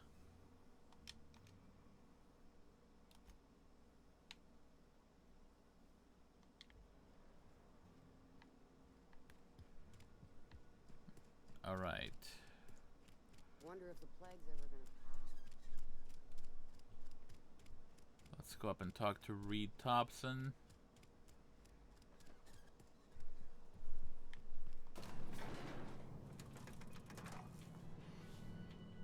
Hoping I don't have to kill him, but we might.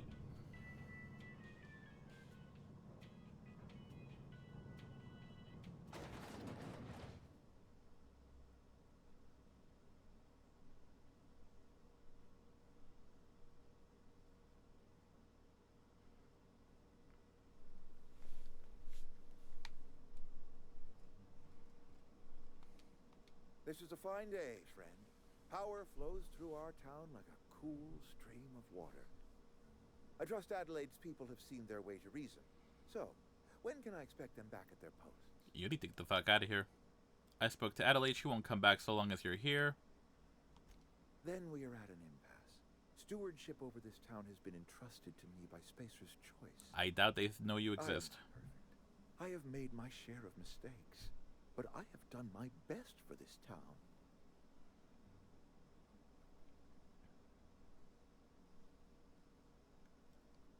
A change of leadership might be what this town needs. I am a Spacer's Choice man. My father was a Spacer's Choice man. Edgewater may not look like much to some buttoned-up freelancer, but it is my home. Adelaide's people aren't getting sick with plague. I don't believe you. Plague's a reality of life. Best treatment is a good work ethic. The town doesn't eat anything but salt tuna. Of course you're gonna get sick. Have you people ever eaten an actual vegetable? The very notion is just grotesque. A raw vegetable? Why don't you just ask me to go chew the bark off of a tree? We are a Spacer's Choice salt tuna cannery. We eat salt tuna here, and only salt tuna.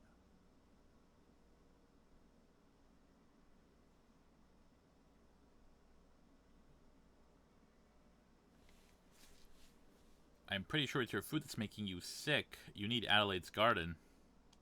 I don't understand. You say Adelaide's growing her own food, but that should not be possible. The soil's gone sour. Company said as much. Our own botanists couldn't grow decent crops for us, so the company got rid of them and shut down the greenhouse.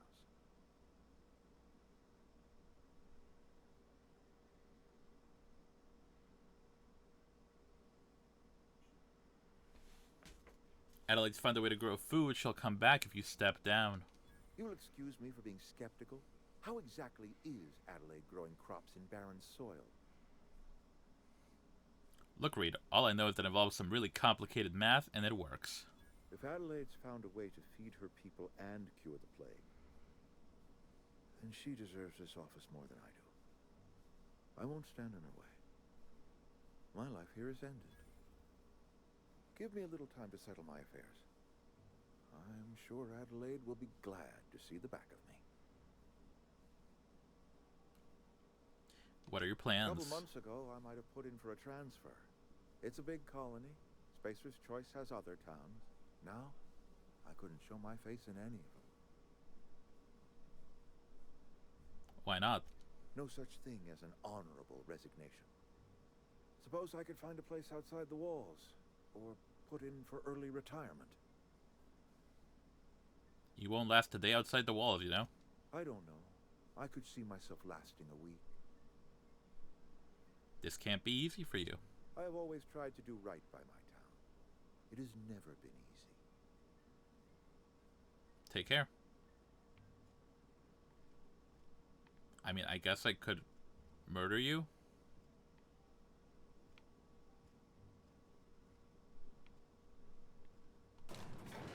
Maybe I'll see you outside the wall someday, Reed.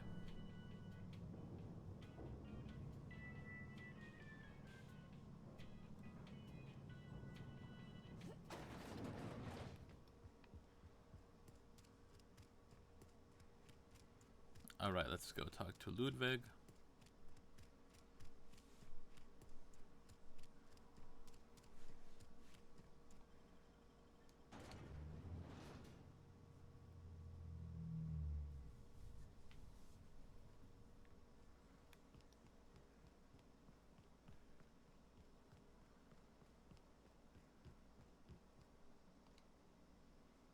Never seen the Veil lit up like this before.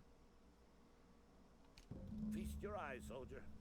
This here's a genuine Spacer's Choice injury customizing unit, designed to deliver a lethal blast of electrical discharge. I call it the Hand of the Law. You ever want to see a mechanical flailing around like a grounded fish? You stick a couple thousand bolts in its guts. With compliments from old Ludwig. How do I use this injury customizing unit? There's a workbench right through this door.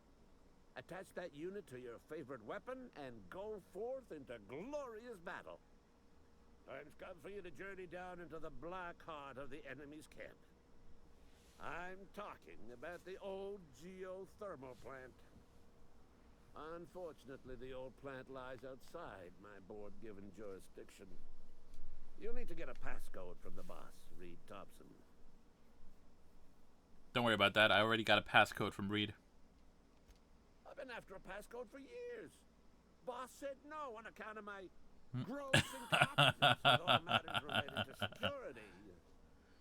I need you to get us the brain of a mechanical. Well, not exactly a brain. Anatomically speaking, what we're looking for is a logic module. You mean this logic module? Bang up work, soldier. You're a credit to your uniform. Oh, that reminds me. Gotta look into getting us a uniform. So this is it then. The key to humanity's victory over the mechanical hordes. I would reward you with the gratitude of the Resistance, but I'm guessing you want something tactile. So here's a couple bits for your trouble, and a little something to remember me by. It's been a pleasure, Ludwig.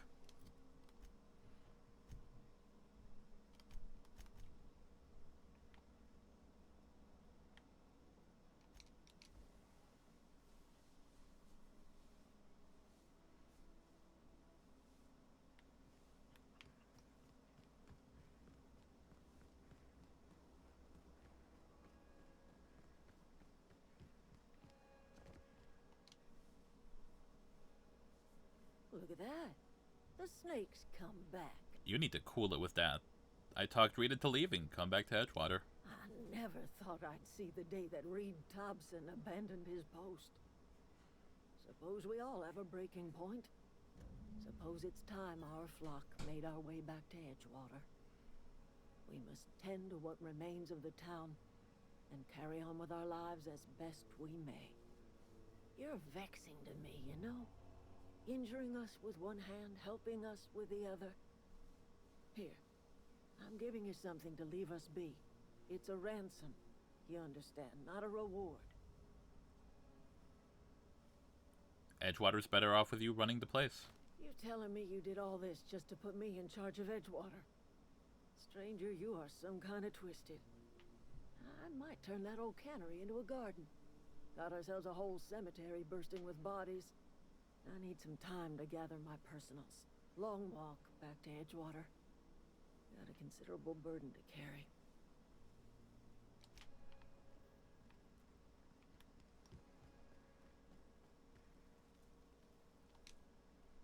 Sorry. I'm just trying to figure out what to do is all. Whoa, Miss Parvati. You're, what, how are you? Hi. Hello. Are you, are things safe out here? How are you keeping? Great, just great. I've been trying to keep stuff running, just like you. Only I'm not so... Wait, they didn't kick you out, did they? Oh gosh, no. I'm just along with this lady here. I seen you wandering around here. You don't look like you're coming from town.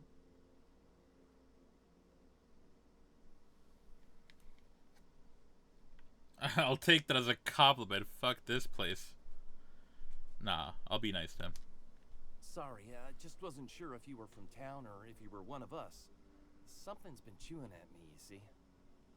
Fact is, I've been, well, lying. To everybody here. Camp thinks I'm a mechanical genius, but I couldn't fix a busted chair.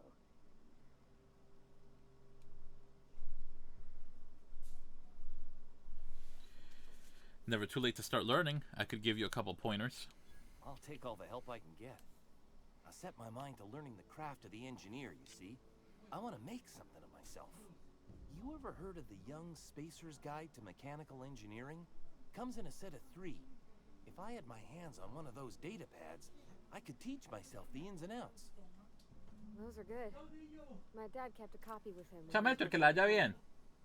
I know the old community center kept a copy. Should find another one back in town. If you could find me even one of those pads, I'd be greatly obliged. Today's your lucky day, Thomas. Wait, you mentioned 2 pads. What about the third? I wish I knew. I wagered the town had the full set once upon a time. Where the third's gone, I can't say. I expect a fair price for my trouble. I'll pay you for every pad you bring me. If, by some miracle, you can bring me the full set, I'll give you something pretty I've been saving for a lucky day. Today's your lucky day, Thomas. I've got one of those data pads you wanted. No kidding. Really? Well, which one?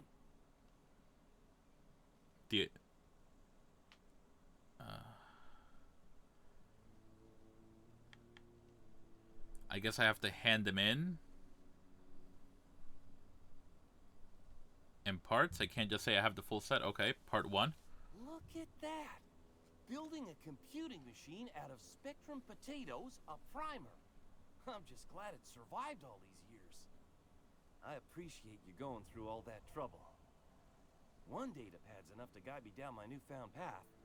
Just remember, I got something saved for you if you find me all 3. Hold on, I've got more for you. Don't keep me in suspense.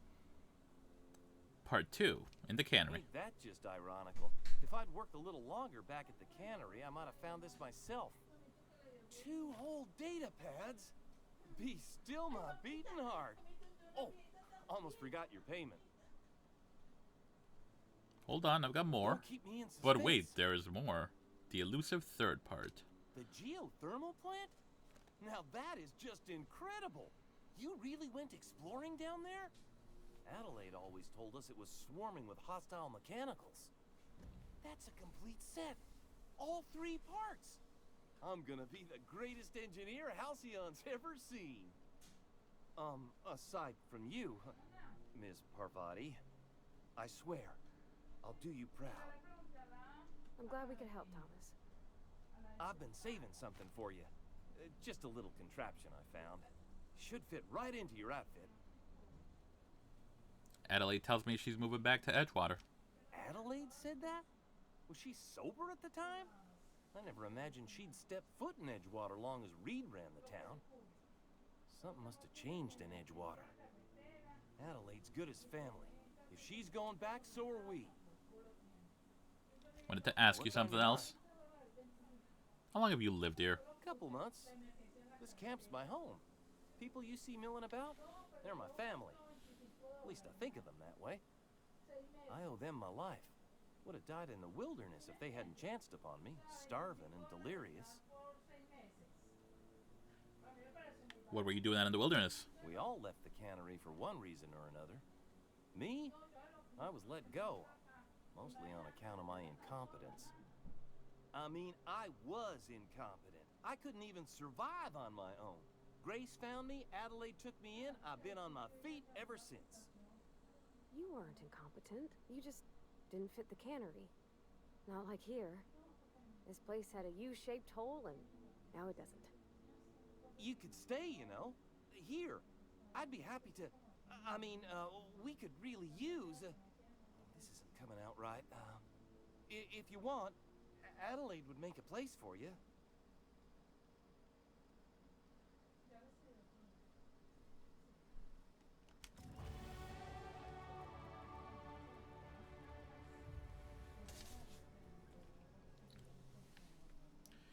All right. Jeepers, I don't know.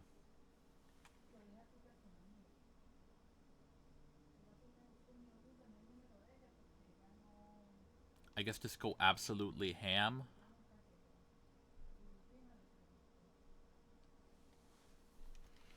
All right, I should be good on tech for like a while. So I'll leave that shit alone. No, not XP. We're gonna do the time dilation recharge rate.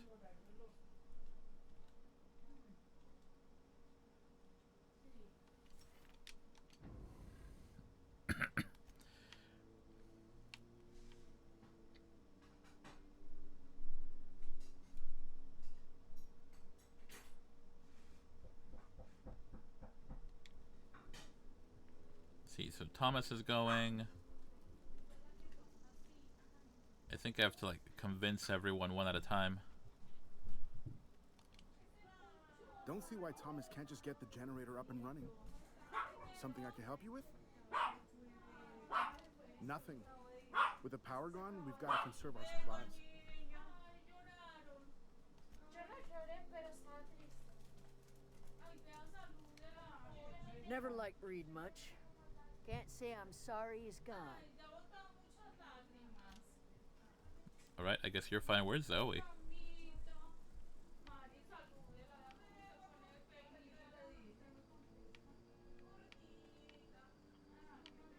Alright.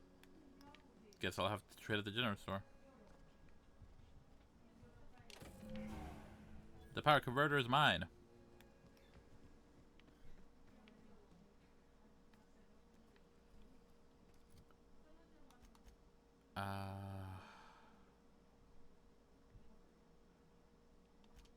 I want to sell my crap off at the general store before I go back to my ship.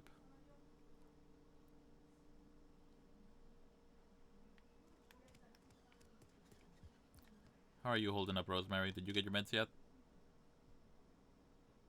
You've given me something to mull over. Thanks.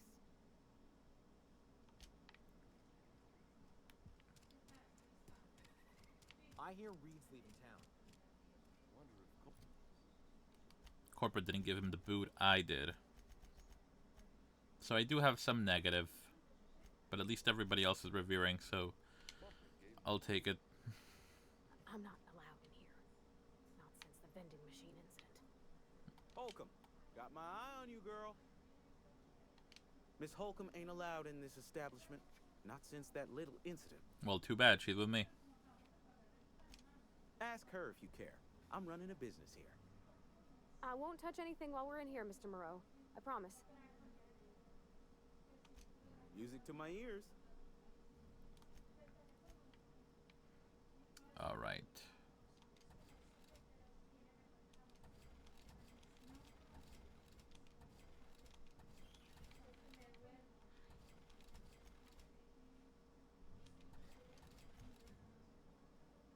What does this do? Weapon attack speed, movement speed. Ah. I'll keep the Immunosol. Frozen dinner. Definitely don't need a Nico pad. Eh.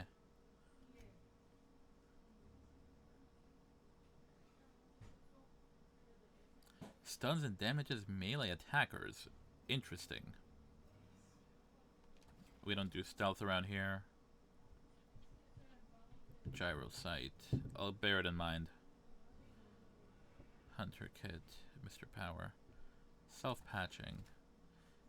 Extendo sight. Mag 2 zap. We don't need Mag 2 zap.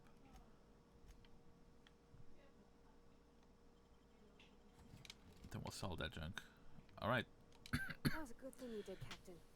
Helping to bring the deserters and Edgewater folks back together. I hope you rest well on that. I'll try to. Thomas seemed very fond of you. He's just interested in fixing stuff. He always used to follow me around, asking me to explain what I was doing. Like a puppy, kinda. That boy is head over heels for you. I'm just glad he's alive. That he's okay.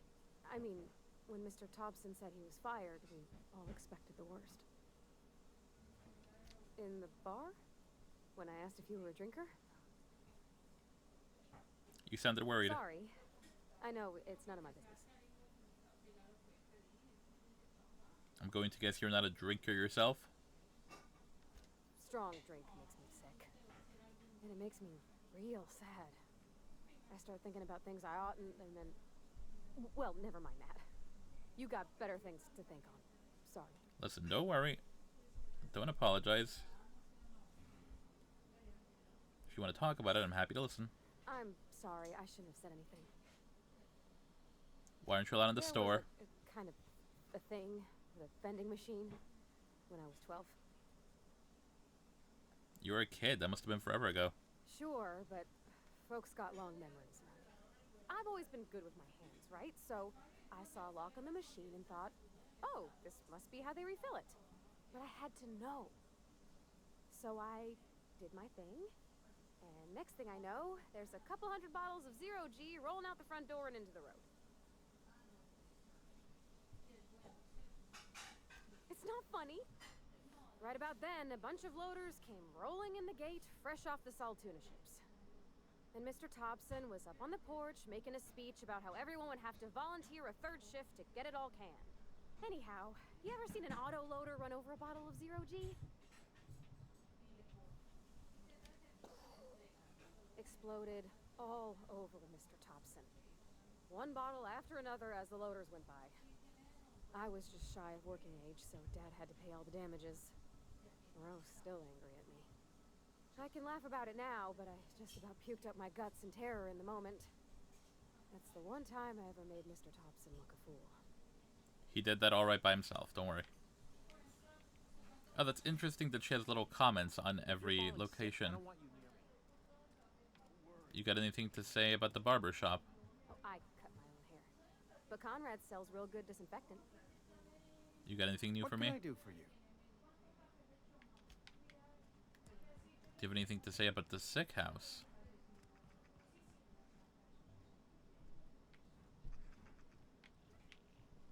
Doesn't seem like it.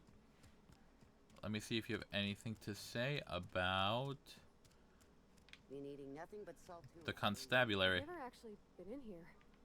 Seemed scary from the outside. If it ain't the Starship Inspector, here's hoping Edgewater's up to your standards. This is where the magic happens. Well, science. But it still happens.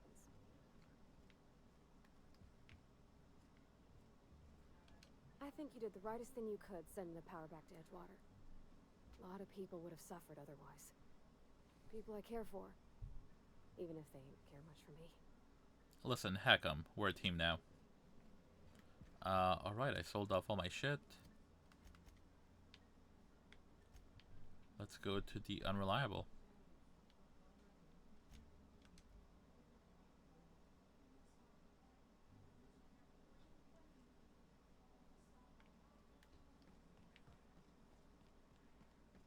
Is this your ship? Oh my stars, she is just so handsome. Does she have a name yet? What's her drive model? Oh, gosh. Listen to me babbling. When I was in Edgewater, I dreamed of flying on a real ship. Working on a real engine. Belonging to a proper crew. I'm the only decent mechanic Edgewater's got, but every time I think of going back, I get this sinking feeling. Don't go back. There's nothing for you there. I can understand wanting to go back. You didn't seem happy in Edgewater. Well, it's kind of you to say that. And you're right. I wasn't happy. I want to ask you something, and you can say no. But can I come with you? I could tend to your engine. I know my G-valves for my catalyzers, and I can keep your ship singing. And if you ever need a pair of eyes watching your back, I can do that too. What do you think? Listen, I'd be glad to have you. Pick a cabin, it's yours. Yes! I mean, thanks. You won't regret this, ma'am. I don't think I'm that much older than you. Don't call me ma'am. I can call you Captain now. I got a captain. Yeah, huh? And I'm sure the Vicar isn't there as well, or will be meeting us. Well, I certainly am looking forward to flying on a ship named the Unreliable. I'll just head upstairs and claim a room. I could spend hours reflecting on the secret workings of the universe. Little else in this colony offers such a relaxing pastime. So, tell me what's on your mind. I excel at confessional listening. Where do I start? Tell me again about the book that we picked up that's in French. Bakono, the author, had some interesting theories about man's perception of reality that I thought could be applied to our attempts to decipher the plan. Unfortunately, he was also one of the founders of the Philosophist school of thought, so the book is banned in this colony. Remind me, what are your thoughts on the Philosophists? Philosophism's a false religion that stands in contradiction to almost everything we know to be true. They believe all is chaos, in stark contrast to OSI's belief in the plan. But most of the Philosophist perversion of Bakono's thoughts came more than a century after his death. Any ideas where we can find someone who speaks French in this colony? I've been thinking on that. There's a former infamous Philosophist scholar who fled Terra 2 some years ago. He's an expert on Bakono. He's also who told me of the journal's presence in Emerald Vale. If anyone in this colony could translate that book, it would be him. Sounds like a good lead, but how do we find them? That's a good question. We should start on the Groundbreaker. It's where I'd go if I wanted to get off Terra 2. Great place to pick up a ride to Hephaestus, Scylla, even Monarch. All I need is access to a data cartridge from the security terminal. Their easily hackable system keeps a registry of all crew manifests for both arrivals and departures. How will a crew manifest help us track down your scholar friend? I'll comb the last 6 months of departure manifests to track the Philosophist's off-world destination. How is it that a simple Vicar happens to be such a highly skilled hacker? Before I transferred to Edgewater, I had a wealth of time to develop certain, secular skills during my years serving a particular penitentiary flock. I meditated, led sermons, provided guidance to the inmates as needed, of course. I also played prison yard tossball and taught myself a bit about computronic security systems. Sounds good, let's go. Thank you, Captain. I find myself marveling at the complex simplicity of the Fibonacci spiral. I'm sure you know what that's like. Something vexing you, Captain? I'd like to know something about those I'm flying with. What's your story? Nothing too out of the ordinary. Just your run-of-the-mill vicar with a violently enthusiastic disposition. A violently enthusiastic disposition? That's what my parents called it. I grew up in a pit of a town much like Edgewater. I was destined to be a laborer like my parents, but I was infected early with a need to solve the equation. My passion didn't sit well with them. Were they not religious? On the contrary. They internalized the precepts of scientism like no one I've ever known. They had a pure faith. A faith that brought joy to them regardless of the situation. I envied that. I wanted that peace. I thought if I became a vicar, I could find it. Or at the very least, find out why I lacked it. But weren't they proud when you became a vicar at least? They thought I was fighting the plan, should have accepted my lot. Some people pursue the clergy for power, prestige, but that was not me. What's this plan you keep talking about? The simple version is this. The force which we call the Grand Architect created the universal equation that underlies and defines everything in the universe. Everything flows from the equation, or in layman's terms, the grand plan. Is the Grand Architect a consciousness? A natural force? Did it create the equation on purpose? The answers to these questions don't really matter. The equation, the plan, is all that matters. Contentment is found by accepting one's role in the plan.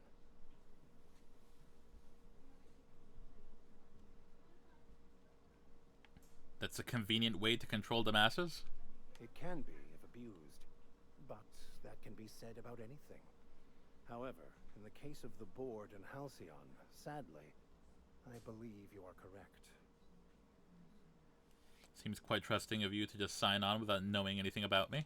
I have run headlong into too many walls in my pursuit of the truth. This book is my last hope, and you were my only hope of getting it translated.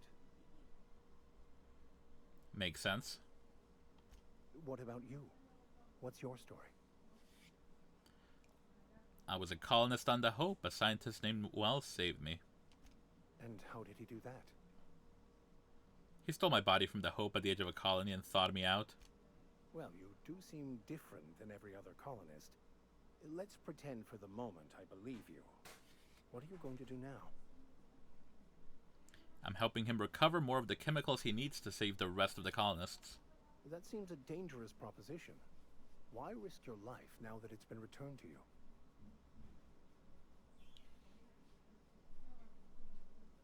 My friends are on the Hope.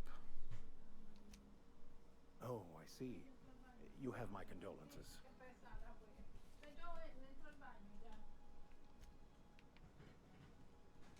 Yeah, huh?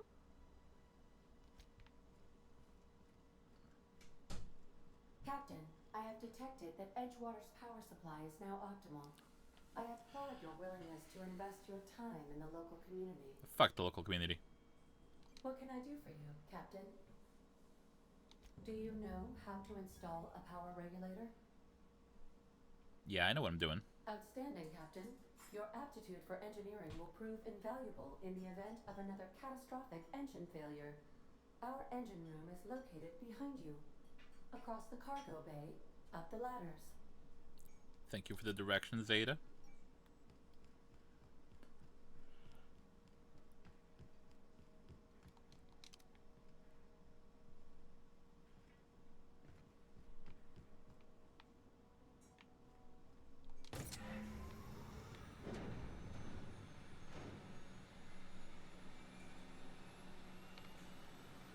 I guess while I'm up here, let me steal some stuff. Vocational competence respect.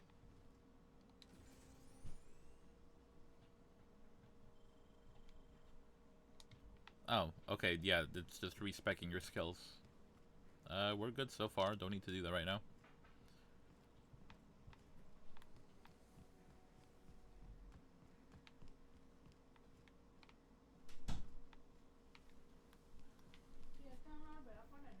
What can I do for you, Captain? I've installed a power regulator. All systems are operating within acceptable parameters. I am prepared to bring the unreliable into low-altitude orbit. This should prove an adequate test of our flight capabilities. Let's get out of here.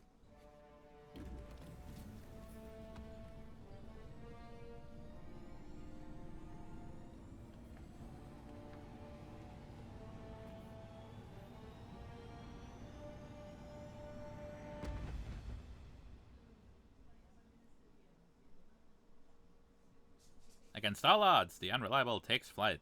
We have received a communication request from Dr. Phineas Wells. Good, I've been waiting to hear from him. Aha, there you are. Hale and hearty, and captain of your own ship. I see you're putting the unreliable to good use. Shame about her former captain. Horrible way to die. How are you feeling, by the way? I lost track of you in that cave back there. Experiencing any, unnatural drippage? Perfectly normal side effect of thawing, I assure you. I've been feeling a little lightheaded. Also, I can slow down time. Oh, that, yes, that's probably permanent. I wouldn't worry about it, though. I'm sure you're fine. What you saw in Emerald Vale is happening all across the colony. Food shortages, lack of supplies, and basic necessities. We're dying. The chairman, the minister, and all their lackeys on the board are to blame. The Hope has some of the brightest minds Earth ever sent us. If we can revive the Hope's colonists, they can help us undo the board's mistakes. They can help us set things right. You need to get to Stellar Bay on Monarch. I have contacts there. They'll help me, help us, find the chemicals to revive your fellow colonists. Gladys Culkelly, lovely woman, runs a cozy little black marketing outfit on the Groundbreaker. She can get you a nav key to land on Stellar Bay. Why do I need a nav key to land on a planet? Strictly speaking, Monarch is a moon, terraformed badly, and almost completely lawless. You'll love it. Captains don't fly their own ships, you see. Your navigation terminal handles the, navigation. Think of a nav key as a set of flight instructions. The board's been confiscating nav keys for Stellar Bay, so we must rely on unconventional means of acquisition. Hence, Miss Gladys Culkelly.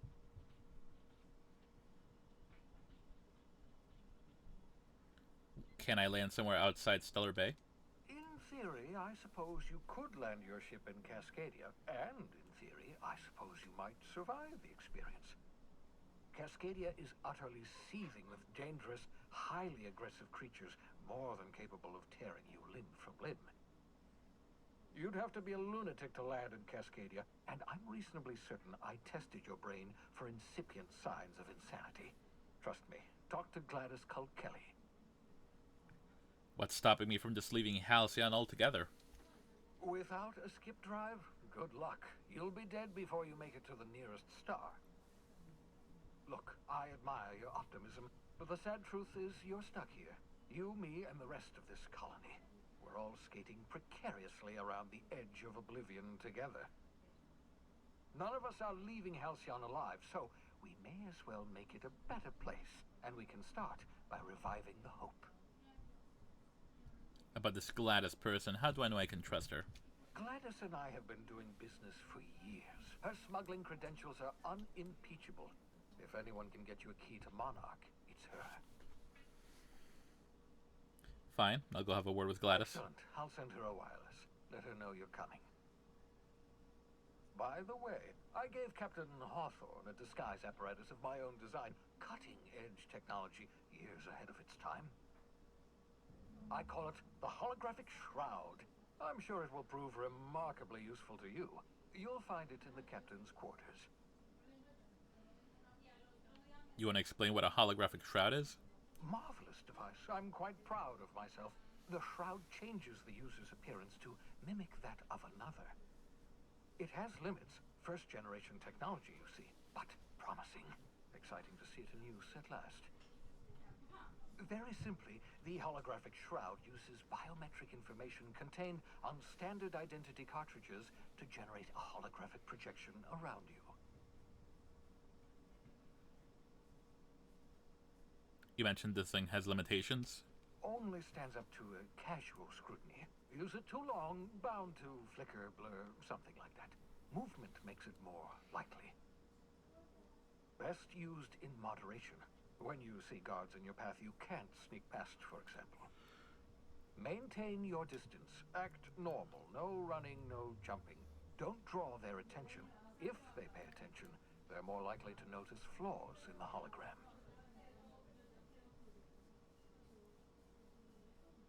People will actually fall for this? Seems far-fetched. The beauty is they don't expect it. The shroud is the only one of its kind. We humans have a tendency to overlook the unexpected. Activate the disguise, walk past someone. What do they see? A figure dressed like a fellow employee. Don't act odd. They won't focus on you. I'll put it to good use. Thanks. Excellent. I'll contact you once you've found a way to get to Stellar Bay. If you have any questions, come see me in my lab. And remember, don't trust the board. They'll try to win you over with promises of wealth and power, but it's a lie. The board's only interested in filling their own pockets. If we don't put a stop to them, they're going to run this colony to the ground. Transmission ended. If you are ready to depart, please select a destination on your navigation terminal.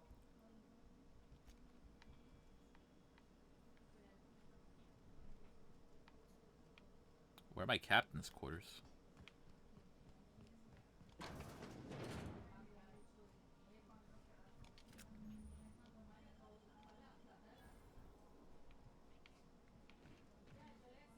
Do I have a storage thing? Transfer.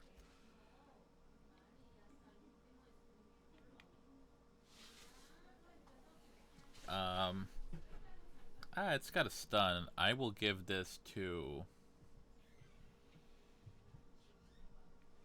the Viker later. I'm storing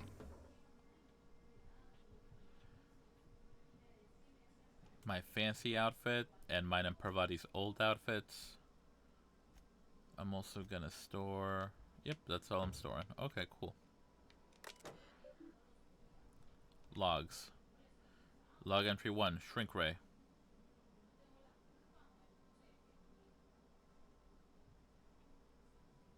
Log entry 2, Hammer Power.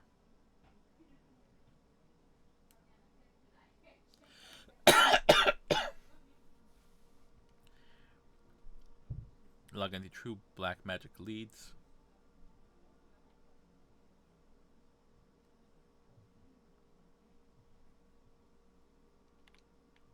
Messages for Alex Hawthorne. Hawthorne's archive messages from Bedford.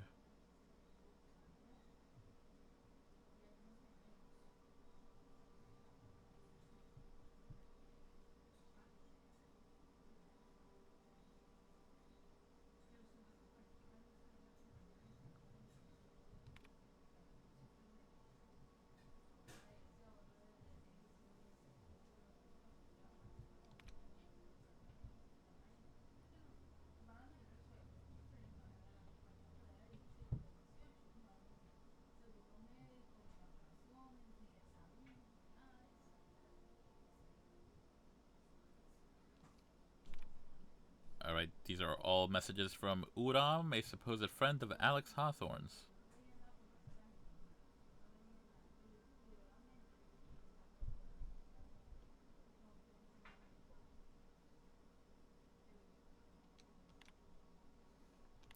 Let's see. Hawthorne's unread messages.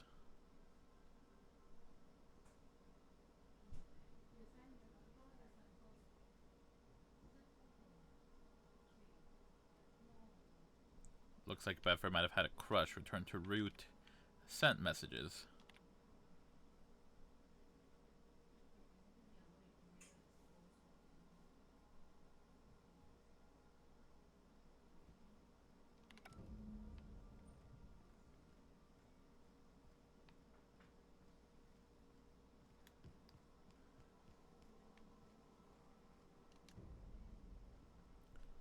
Ask ADAP at the SAM unit. We have a robot. Who is that? A stern older man with warm eyes. Oh, this is Parvati's room.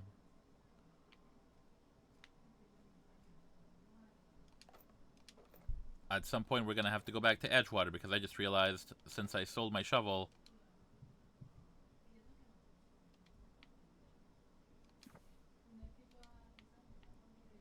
I never got the opportunity to do the grave robbing that I needed to do. See, that's Vicar Max. These are nobodies yet.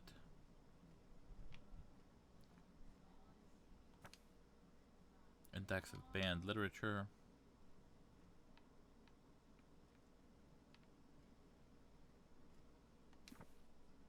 The art and science of tossball. Tossball trading cards. I'm gonna go ahead and steal this heavy ammo.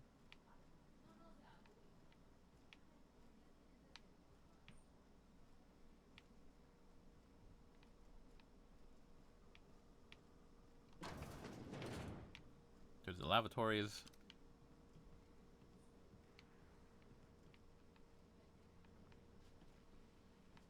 Okay, and these are the ladders.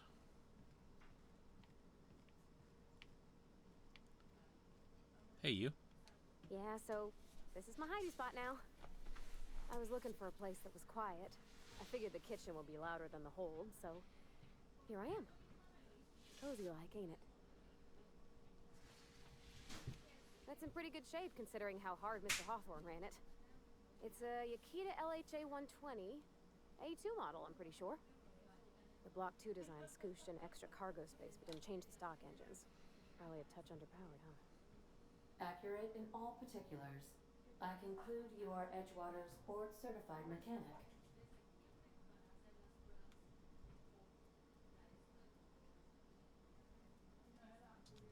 Fly-by-wire's pretty normal. Or leastways, that's what I read in the trades. I've never been on a real ship before. Hello! I am not a board-certified mechanic, but my dad was. He taught me all he knew. Do you understand? Speech recognition is one of the many skills I have been programmed to simulate. You're not simulating it, you're doing it! I asked a question and you answered it. I am gratified you consider this facsimile convincing.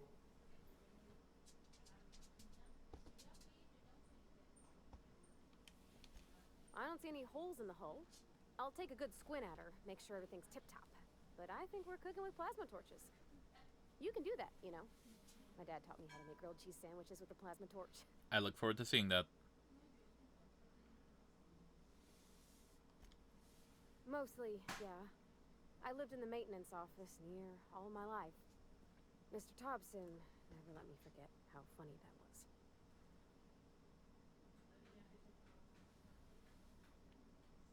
You worked beside your father your whole life? Except for my schooling years, I was always beside him. Or tied to him. He used to carry me about in a sling when I was real little. When I got older, he set me to sorting tools and parts while he worked. Later, he taught me simple fixes like busted crate latches. Did your dad ever work on spaceships? Not on the regular. Once in a great long while, a Saltuna boat would break down on the pad. He'd always bring me along for those. Mostly, he did the same as me. Kept Bess I mean, the cannery running. Turn loaders, plumbing and electricity, some plastering. I never got the hang of that. Reed seemed to have it in for you. I'm not exactly a model employee. Not like you wanted. The kind that stays quiet and gets the right work done in the right order every day. It's not normal for anyone to do as their parents. You take a vocational test. That decides your schooling and your career. When I tested out for maintenance, everyone figured it was on account of my dad. They were real unhappy with us. But you actually are good at this and you enjoy it. Well, I'm good at making things work the way they ought. Not so much at doing such to somebody else's schedule. There's times I'm working deep in the guts of a loader, getting it all running perfect. Then I look up to see it's tomorrow and I've blown another deadline. Anyhow, I was happy to get back home. I didn't care much for schooling. After school, you moved straight back to Edgewater? You didn't like classes? Oh, there were a whole lot of reading, not nearly enough doing. Like, before they'd issue you a wrench, they wanted an essay on the design of different wrenches.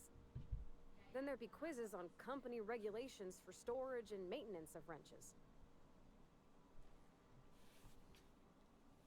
What did you do in your time off? As soon as I got permission, I spent all my time in the machine shop. They had all manner of parts, but they didn't want me using them, so I had to sneak them sometimes. I even slept in there. Had a hammock tied up in the rafters. Before I left, I installed a little skylight for myself, so I could see the stars. Build anything fun? When an engine came in, I'd strip it down and rebuild it. I mostly built for myself. Custom tools, little mechanical critters to talk to. When my roommates tried to talk, I'd get so nervous I'd be drenched in sweat. It was easier for everybody when I stayed off on my own. I doubt any of them remember me now. After school, you moved straight back to Edgewater? Yep, nothing much had changed. Everything was a little grayer, a little dirtier. Dad met me at the shuttle and gave me a big ol' hug. I noticed straight away that he was moving slower and stiffer. He made a little grunt when I squeezed.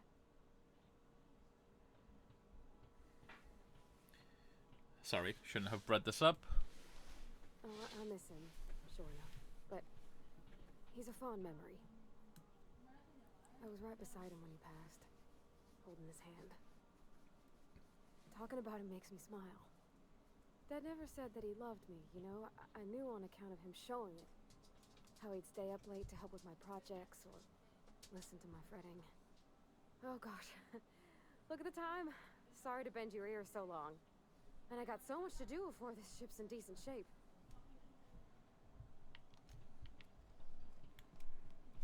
Pravati's a good V. We love her very much. Ada, what's with the robot? Welcome back, Captain. How can I be of assistance?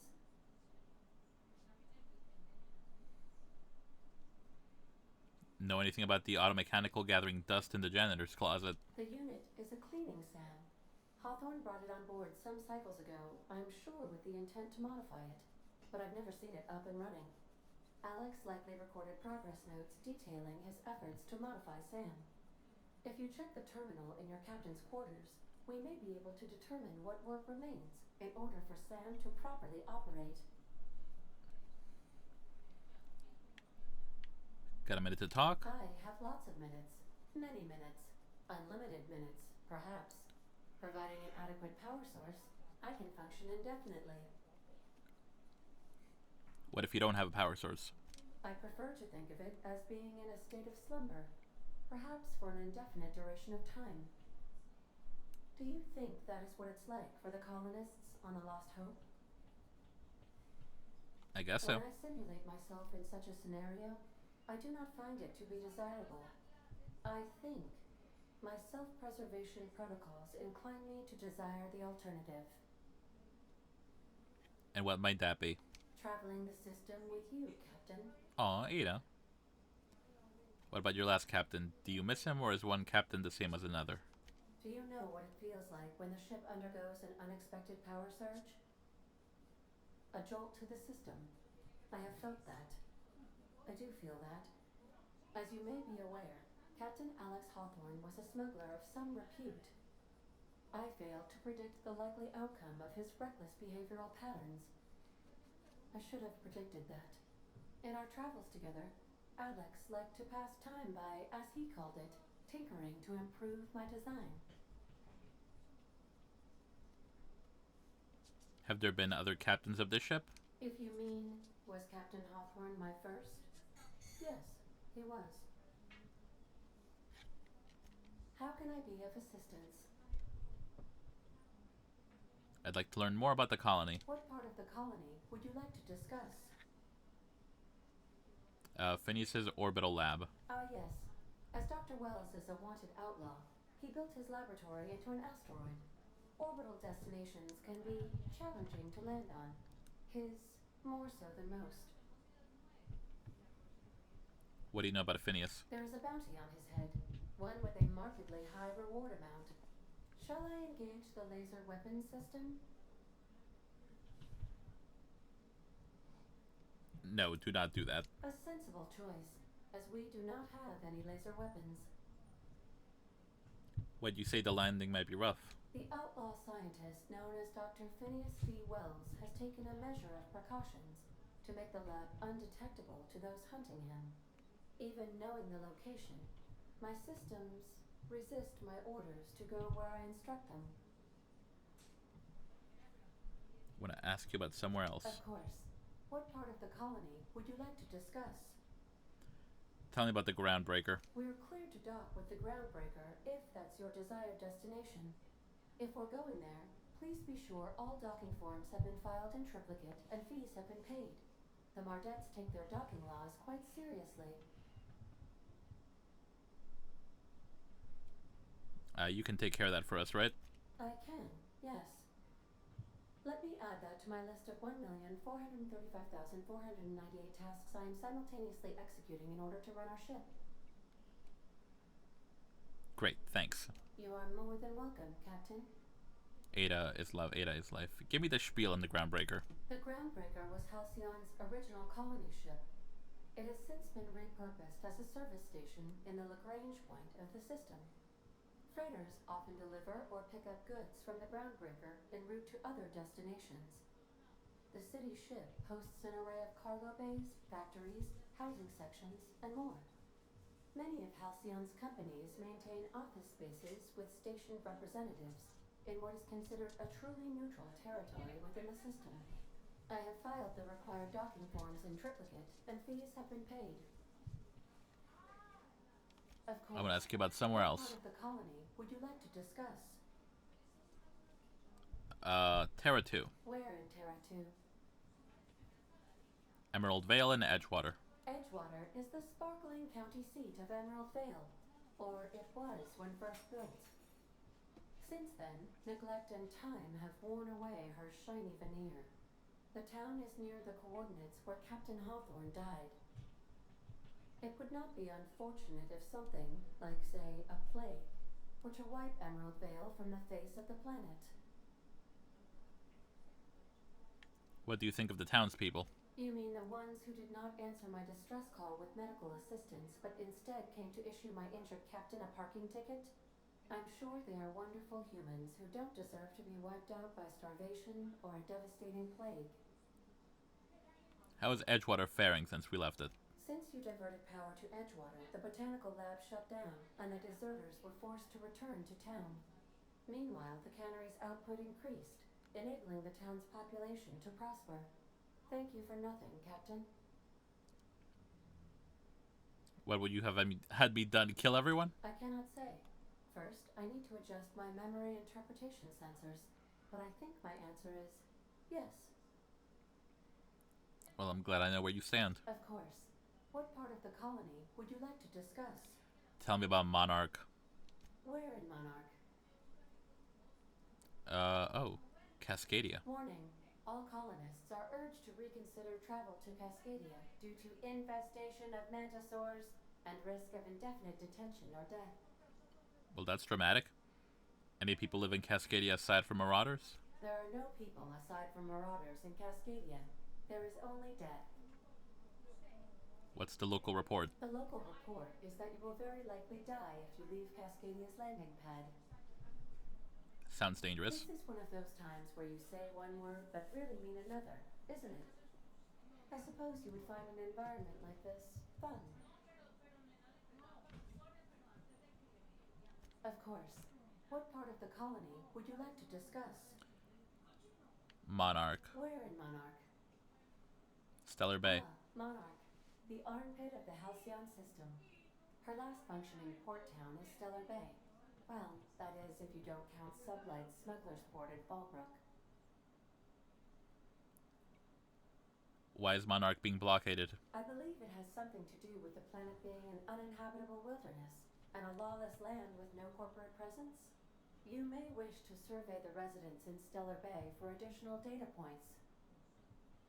Smuggler's Port? It's Sublight run for the purpose of shipping contraband, and before you ask, I don't know the coordinates, so I can't dock us there. How can I Let's be talk of about something else. I request you do not wake me if I am sleeping upon your return. Alright, settle down. Let me check the terminal for notes on Sam. Search term Sam. First Sam result.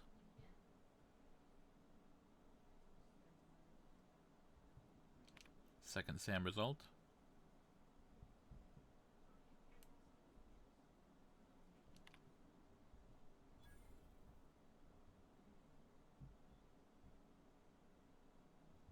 Find an acid steeper. Roseway.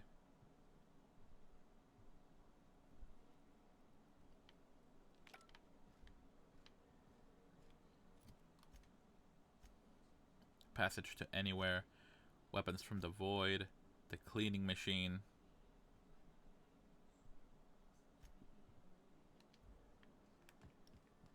Alright, I don't remember where the hell Roseway is. But let's go to the Groundbreaker. No, actually. See, Terra 2.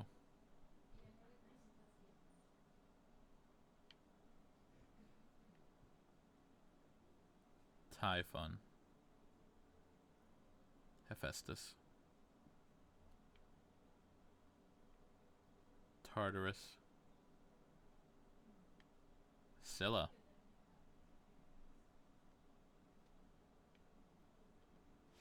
Eridanus. Monarch Olympus. Alright, we're in Terra 2 right now. Let's go to Phineas's lab. We have successfully arrived at Phineas's orbital lab, Captain, and we are still in one piece. Shall I congratulate myself, or would you like to do the honors? Congratulations, Ada. Welcome back, Captain. How can I be of assistance? Can I congratulate you? Nope. May luck be with you. Of course, as I am sure you are aware, luck does not exist. But it seems to comfort humans to believe they possess good quantities of it. That is an astute observation, Ada.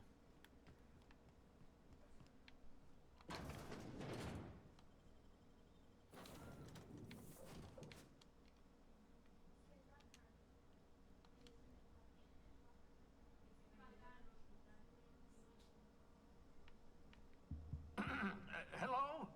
Can you hear me? Does this work? Oh, damn it. Blast, that's loud.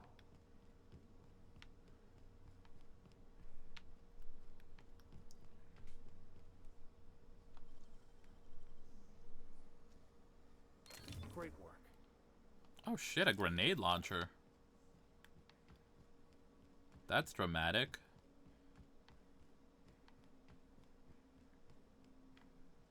I'm just securing my ongoing experiments. And securing myself.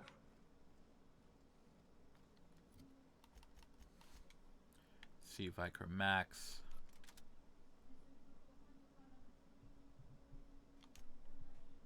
No, keep the shotgun. I'm not giving you a grenade launcher.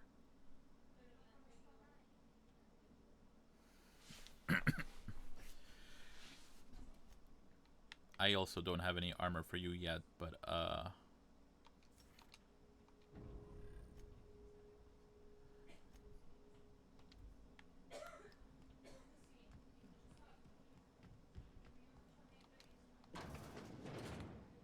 mind the mess. I haven't had a visitor since, in fact, I've never had a visitor.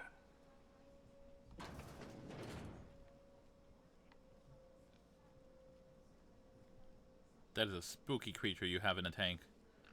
Bubbles. These are the cysty pigs, I'm assuming. They are disgusting.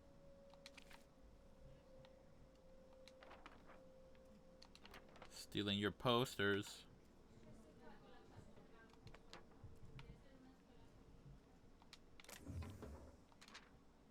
Obscure body in the SK systems.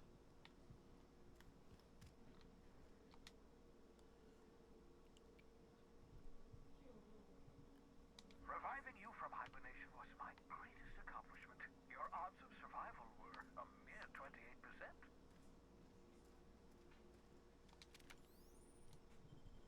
Aha!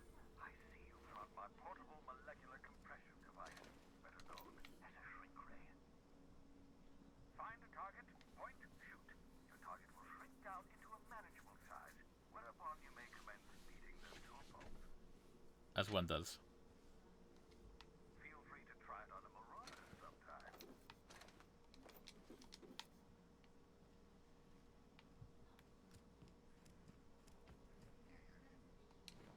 Ah, your old hibernation mask. Had to remove it, you know, in case you were prone to vomiting. The hibernation experiments.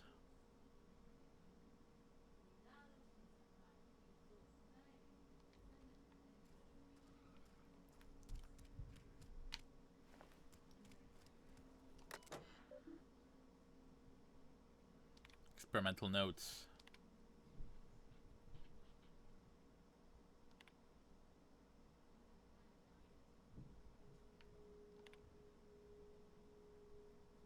Cysty pig notes.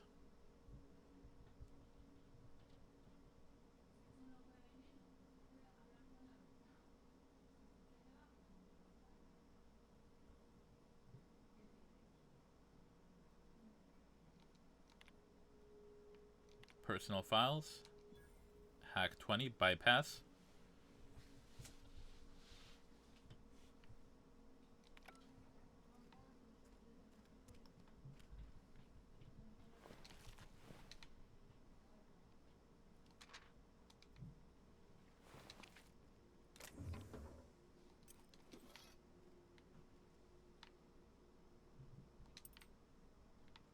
Don't mind me, just stealing all your shit.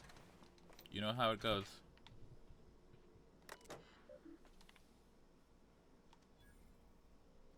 To H. Blythe.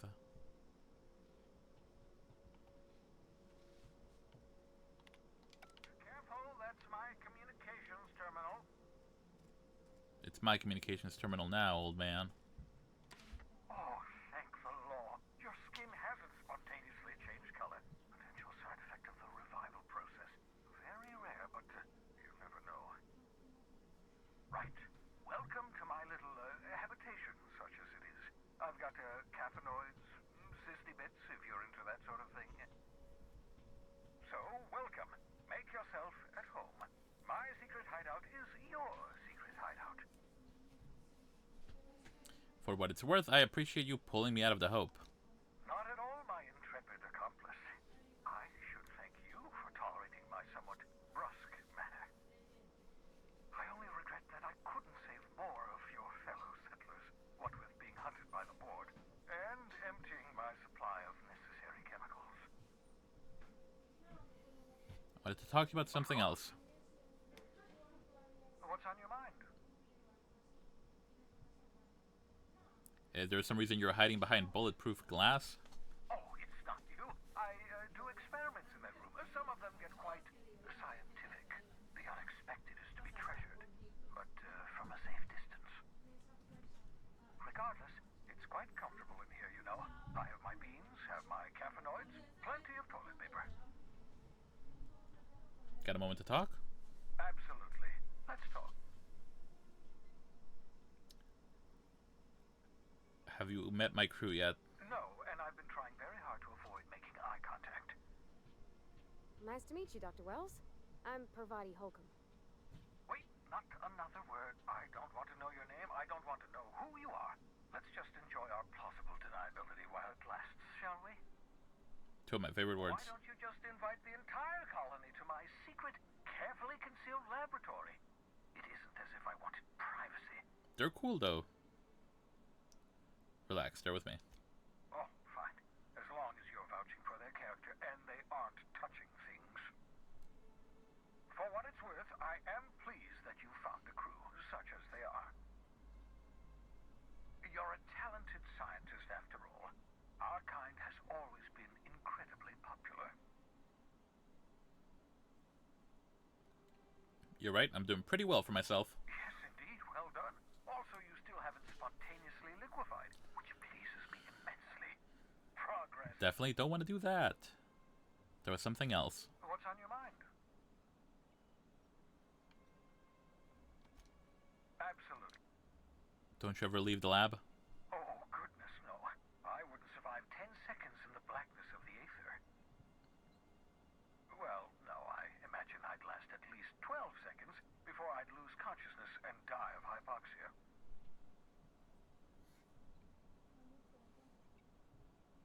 That's not what I meant. Do you have some kind of life outside your work? Life outside work? No, of course not.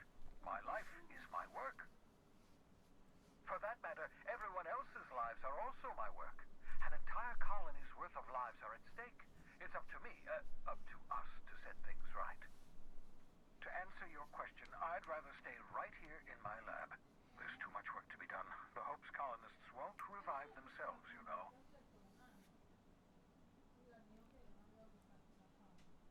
Why are you so obsessed with reviving the Hope's colonists? Because we've lost our way.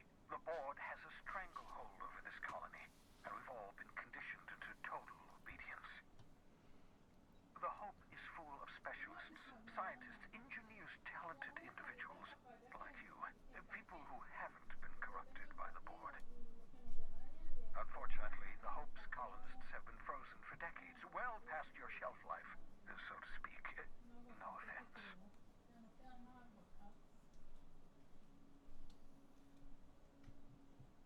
Yeah, but you revived me, so you must have solved the problem. Ah, you begin to perceive the truth. Yes, according to the board and their narrow-minded scientists, you should be a pile of organic sludge right now. 10 years. That's how long the average human can remain in hibernation.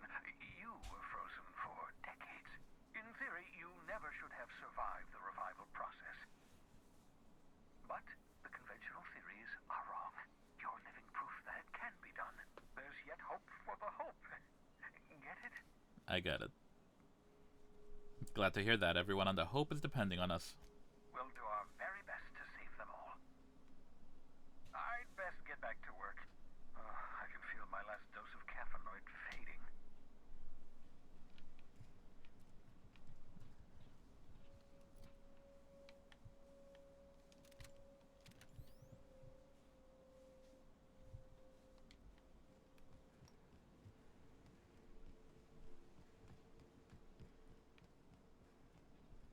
All right. To the Groundbreaker.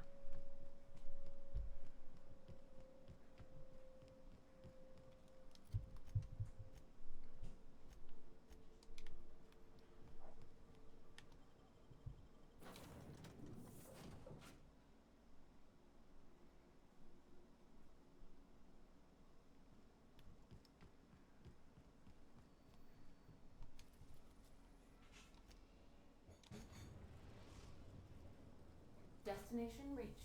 The Groundbreaker. Can we talk? What's hey, up? Captain. I heard that Groundbreaker's got a real good engineer. A lady named Junlei Tennyson.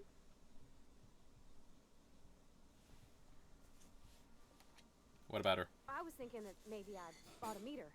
If you got time to swing us by, I mean. I don't got much experience fixing actual spaceships. I bet you a can of Borston beans she could teach me all manner of stuff.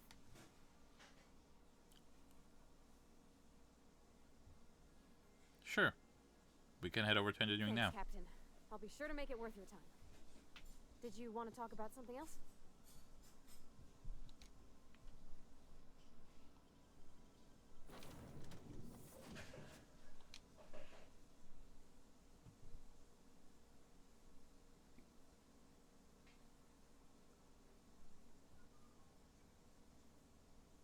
Jane Elson. Just checking your ship's manifest. Standard procedure. Welcome to Groundbreaker, by the by. Don't mind the heat. Got a few days before it reaches critical. I'm sure Miss Chief Tennyson will get it sorted before then.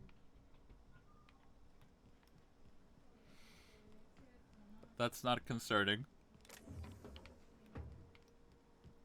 to hear upon first arrival. Still reviewing your Captain. Hey, Captain. I'm in space. I never thought I'd be able to say that. That's not the point. This halfwit just knocked out one of my workers. Yeah, with a tossball stick. I heard you the first time. There weren't any witnesses. No witnesses? He's not even denying it. Jackass had it coming. Shut it, Felix. You're not making this any better. You get juked with me again, you little back bay brat, I will toss you out an airlock. This is the Groundbreaker, not Byzantium. You ain't the law here. I am. Now move along. I don't have time for this. I need a drink. Going for a stroll around the docking base? And I was during the middle of an argument earlier. Sure was. Got a knack for upsetting the board and the Mardettes all at once. Between you and me, I was hoping they'd come to fisticuffs. I'd like to hear your side. What happened? I had this foreman, right? Guy never liked me, always trying to get a rise out of me. But I keep my chin up, right? Be the bigger man, I tell myself. He's a Spacer's chosen man, though. So when the Chosen beat my Rangers the other night, my foreman comes swaggering up with his head full of boasting. That's when you resolve your differences like an adult, right? That's when I broadsided him with a tossball stick. Yeah. Good shit. Look, this was a long time coming. Guy thinks he can push me around because he's some sky-high foreman, and I'm just a back bay's dock worker. Well, former dock worker. Guess I just tendered my resignation. Got any plans? Enjoy my freedom. Scrounge together enough bits for a 0G. Other than that, can't say as I do. Hey, not for nothing, but I saw you wander out of that ship over there by the dock. Wouldn't happen to be yours, would it? 'Twould indeed. That's me, Captain of the Unreliable. Captain of the Unreliable. You're like something out of a serial drama. Hey, I don't want to talk your ears off, guessing you got places to be. I appreciate your time. Never caught your name on Victoria. Felix Millstone. Pleased to make your acquaintance. See you around, Felix. See you around, boss. I am a boss indeed. Just arrived? Head over to customs. Wheeler needs to process you. Stevedore. You learn to keep your eyes to yourself in my job. Nobody wants you looking close at the cargo.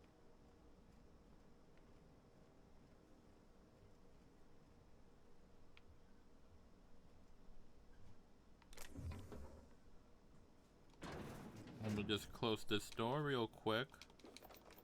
Some cool shit there's some cool shit I need from here.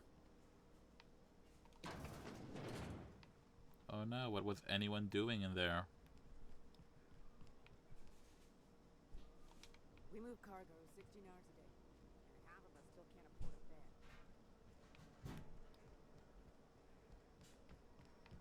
Customs and inspection, right this way. Vending machine.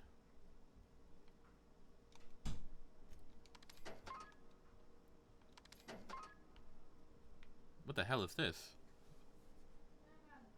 Officer's spine. That's a spooky looking knife.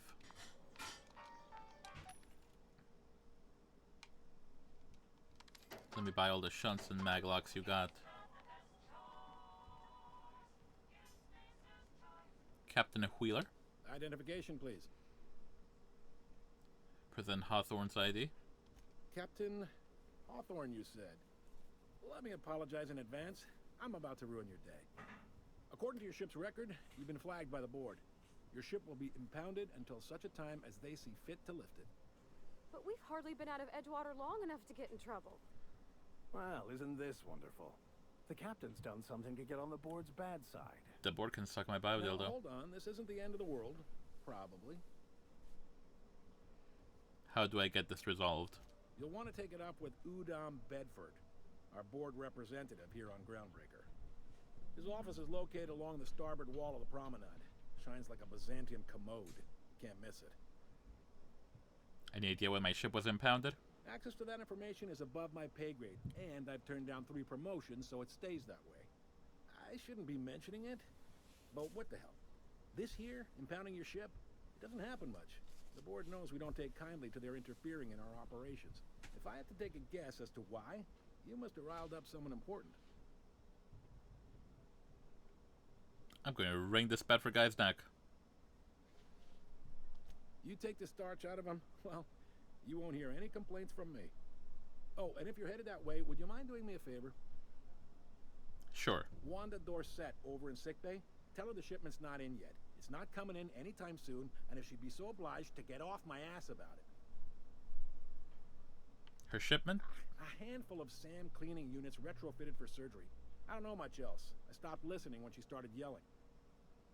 Got it. Much appreciated. Is there anything else I can help you with? I'm looking for someone named Gladys. The fence. You'll find her in the rest and go, on your left when you enter the promenade. Make sure you bring an empty belly. Looking for a drink. Any recommendations? Most places are on the promenade deck. Big door yonder, straight through security. There's a bar on the starboard side. The starboard left or right? I don't remember. Lost hope myself. Talk to Vera. She'll set you right. Got it. You need anything else? You let me know. Don't want anyone saying Groundbreaker's not the most hospitable port in the colony. What can you tell me about Udom Bedford? He's friendly enough unless you speak ill of the board. Get the sense he doesn't care for Groundbreaker much. Not that he would, being a board man and all. He's our liaison. So there's tension between Groundbreaker and the board. They can't abide an independent township, especially not one they gotta depend on.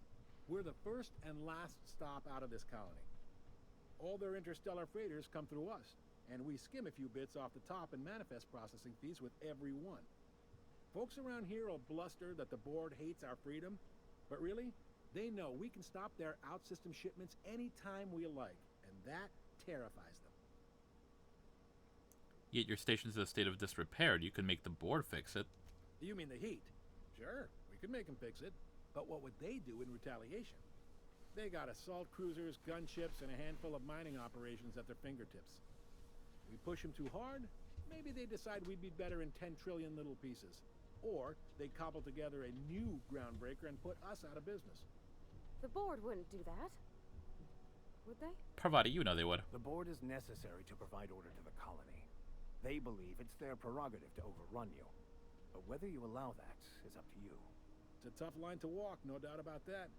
But we make do all right. So far, anyway. The board runs most of the system, don't they? Yep. Groundbreaker's the only real independent port. Aside from us, there's just tramp freighters and wildcat miners. Seems like every year the board's offices get bigger and their ships take up more of the landing base.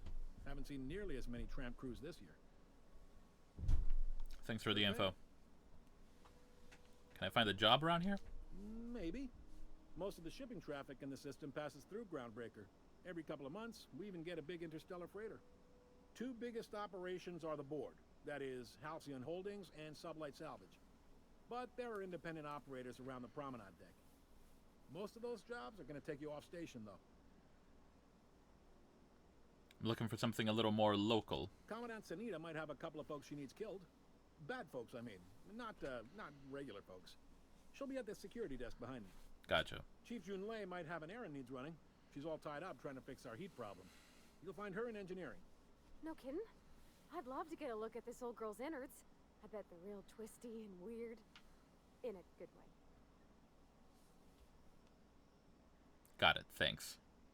Happy to help. That's my job, after all. You're real good at it, too. Well, thank you, miss. It's nice to be recognized. Yep. Can we move this along? I have a certain matter I'd like to attend to, Captain. Security terminals aren't going anywhere. How does Halcyon Holdings work anyway? Are you pulling my leg? I'm new around here. You must be one of them long-haul freighters from outside the colony. Well, I won't hold it against you.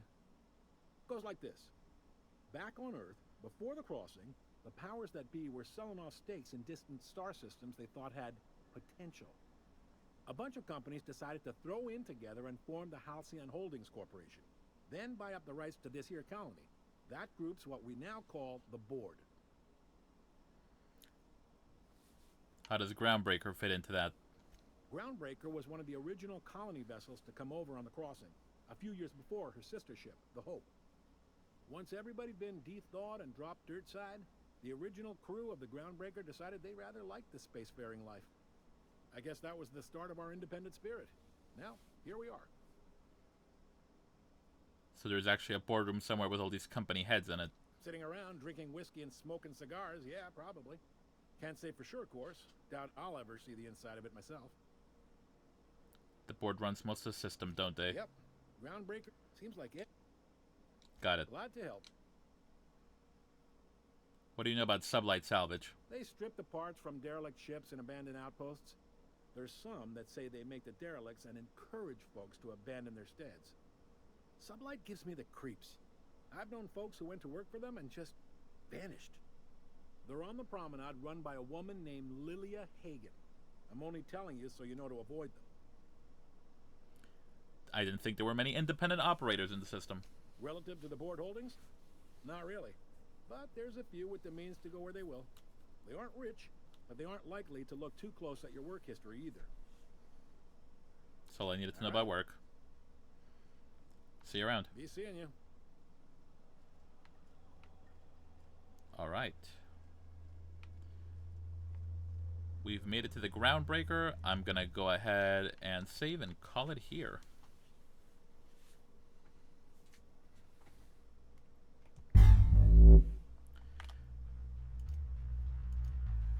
Thank you all so much for joining me for another exciting episode of The Outer Worlds. As always, we're going to go ahead and rate someone on our way out here.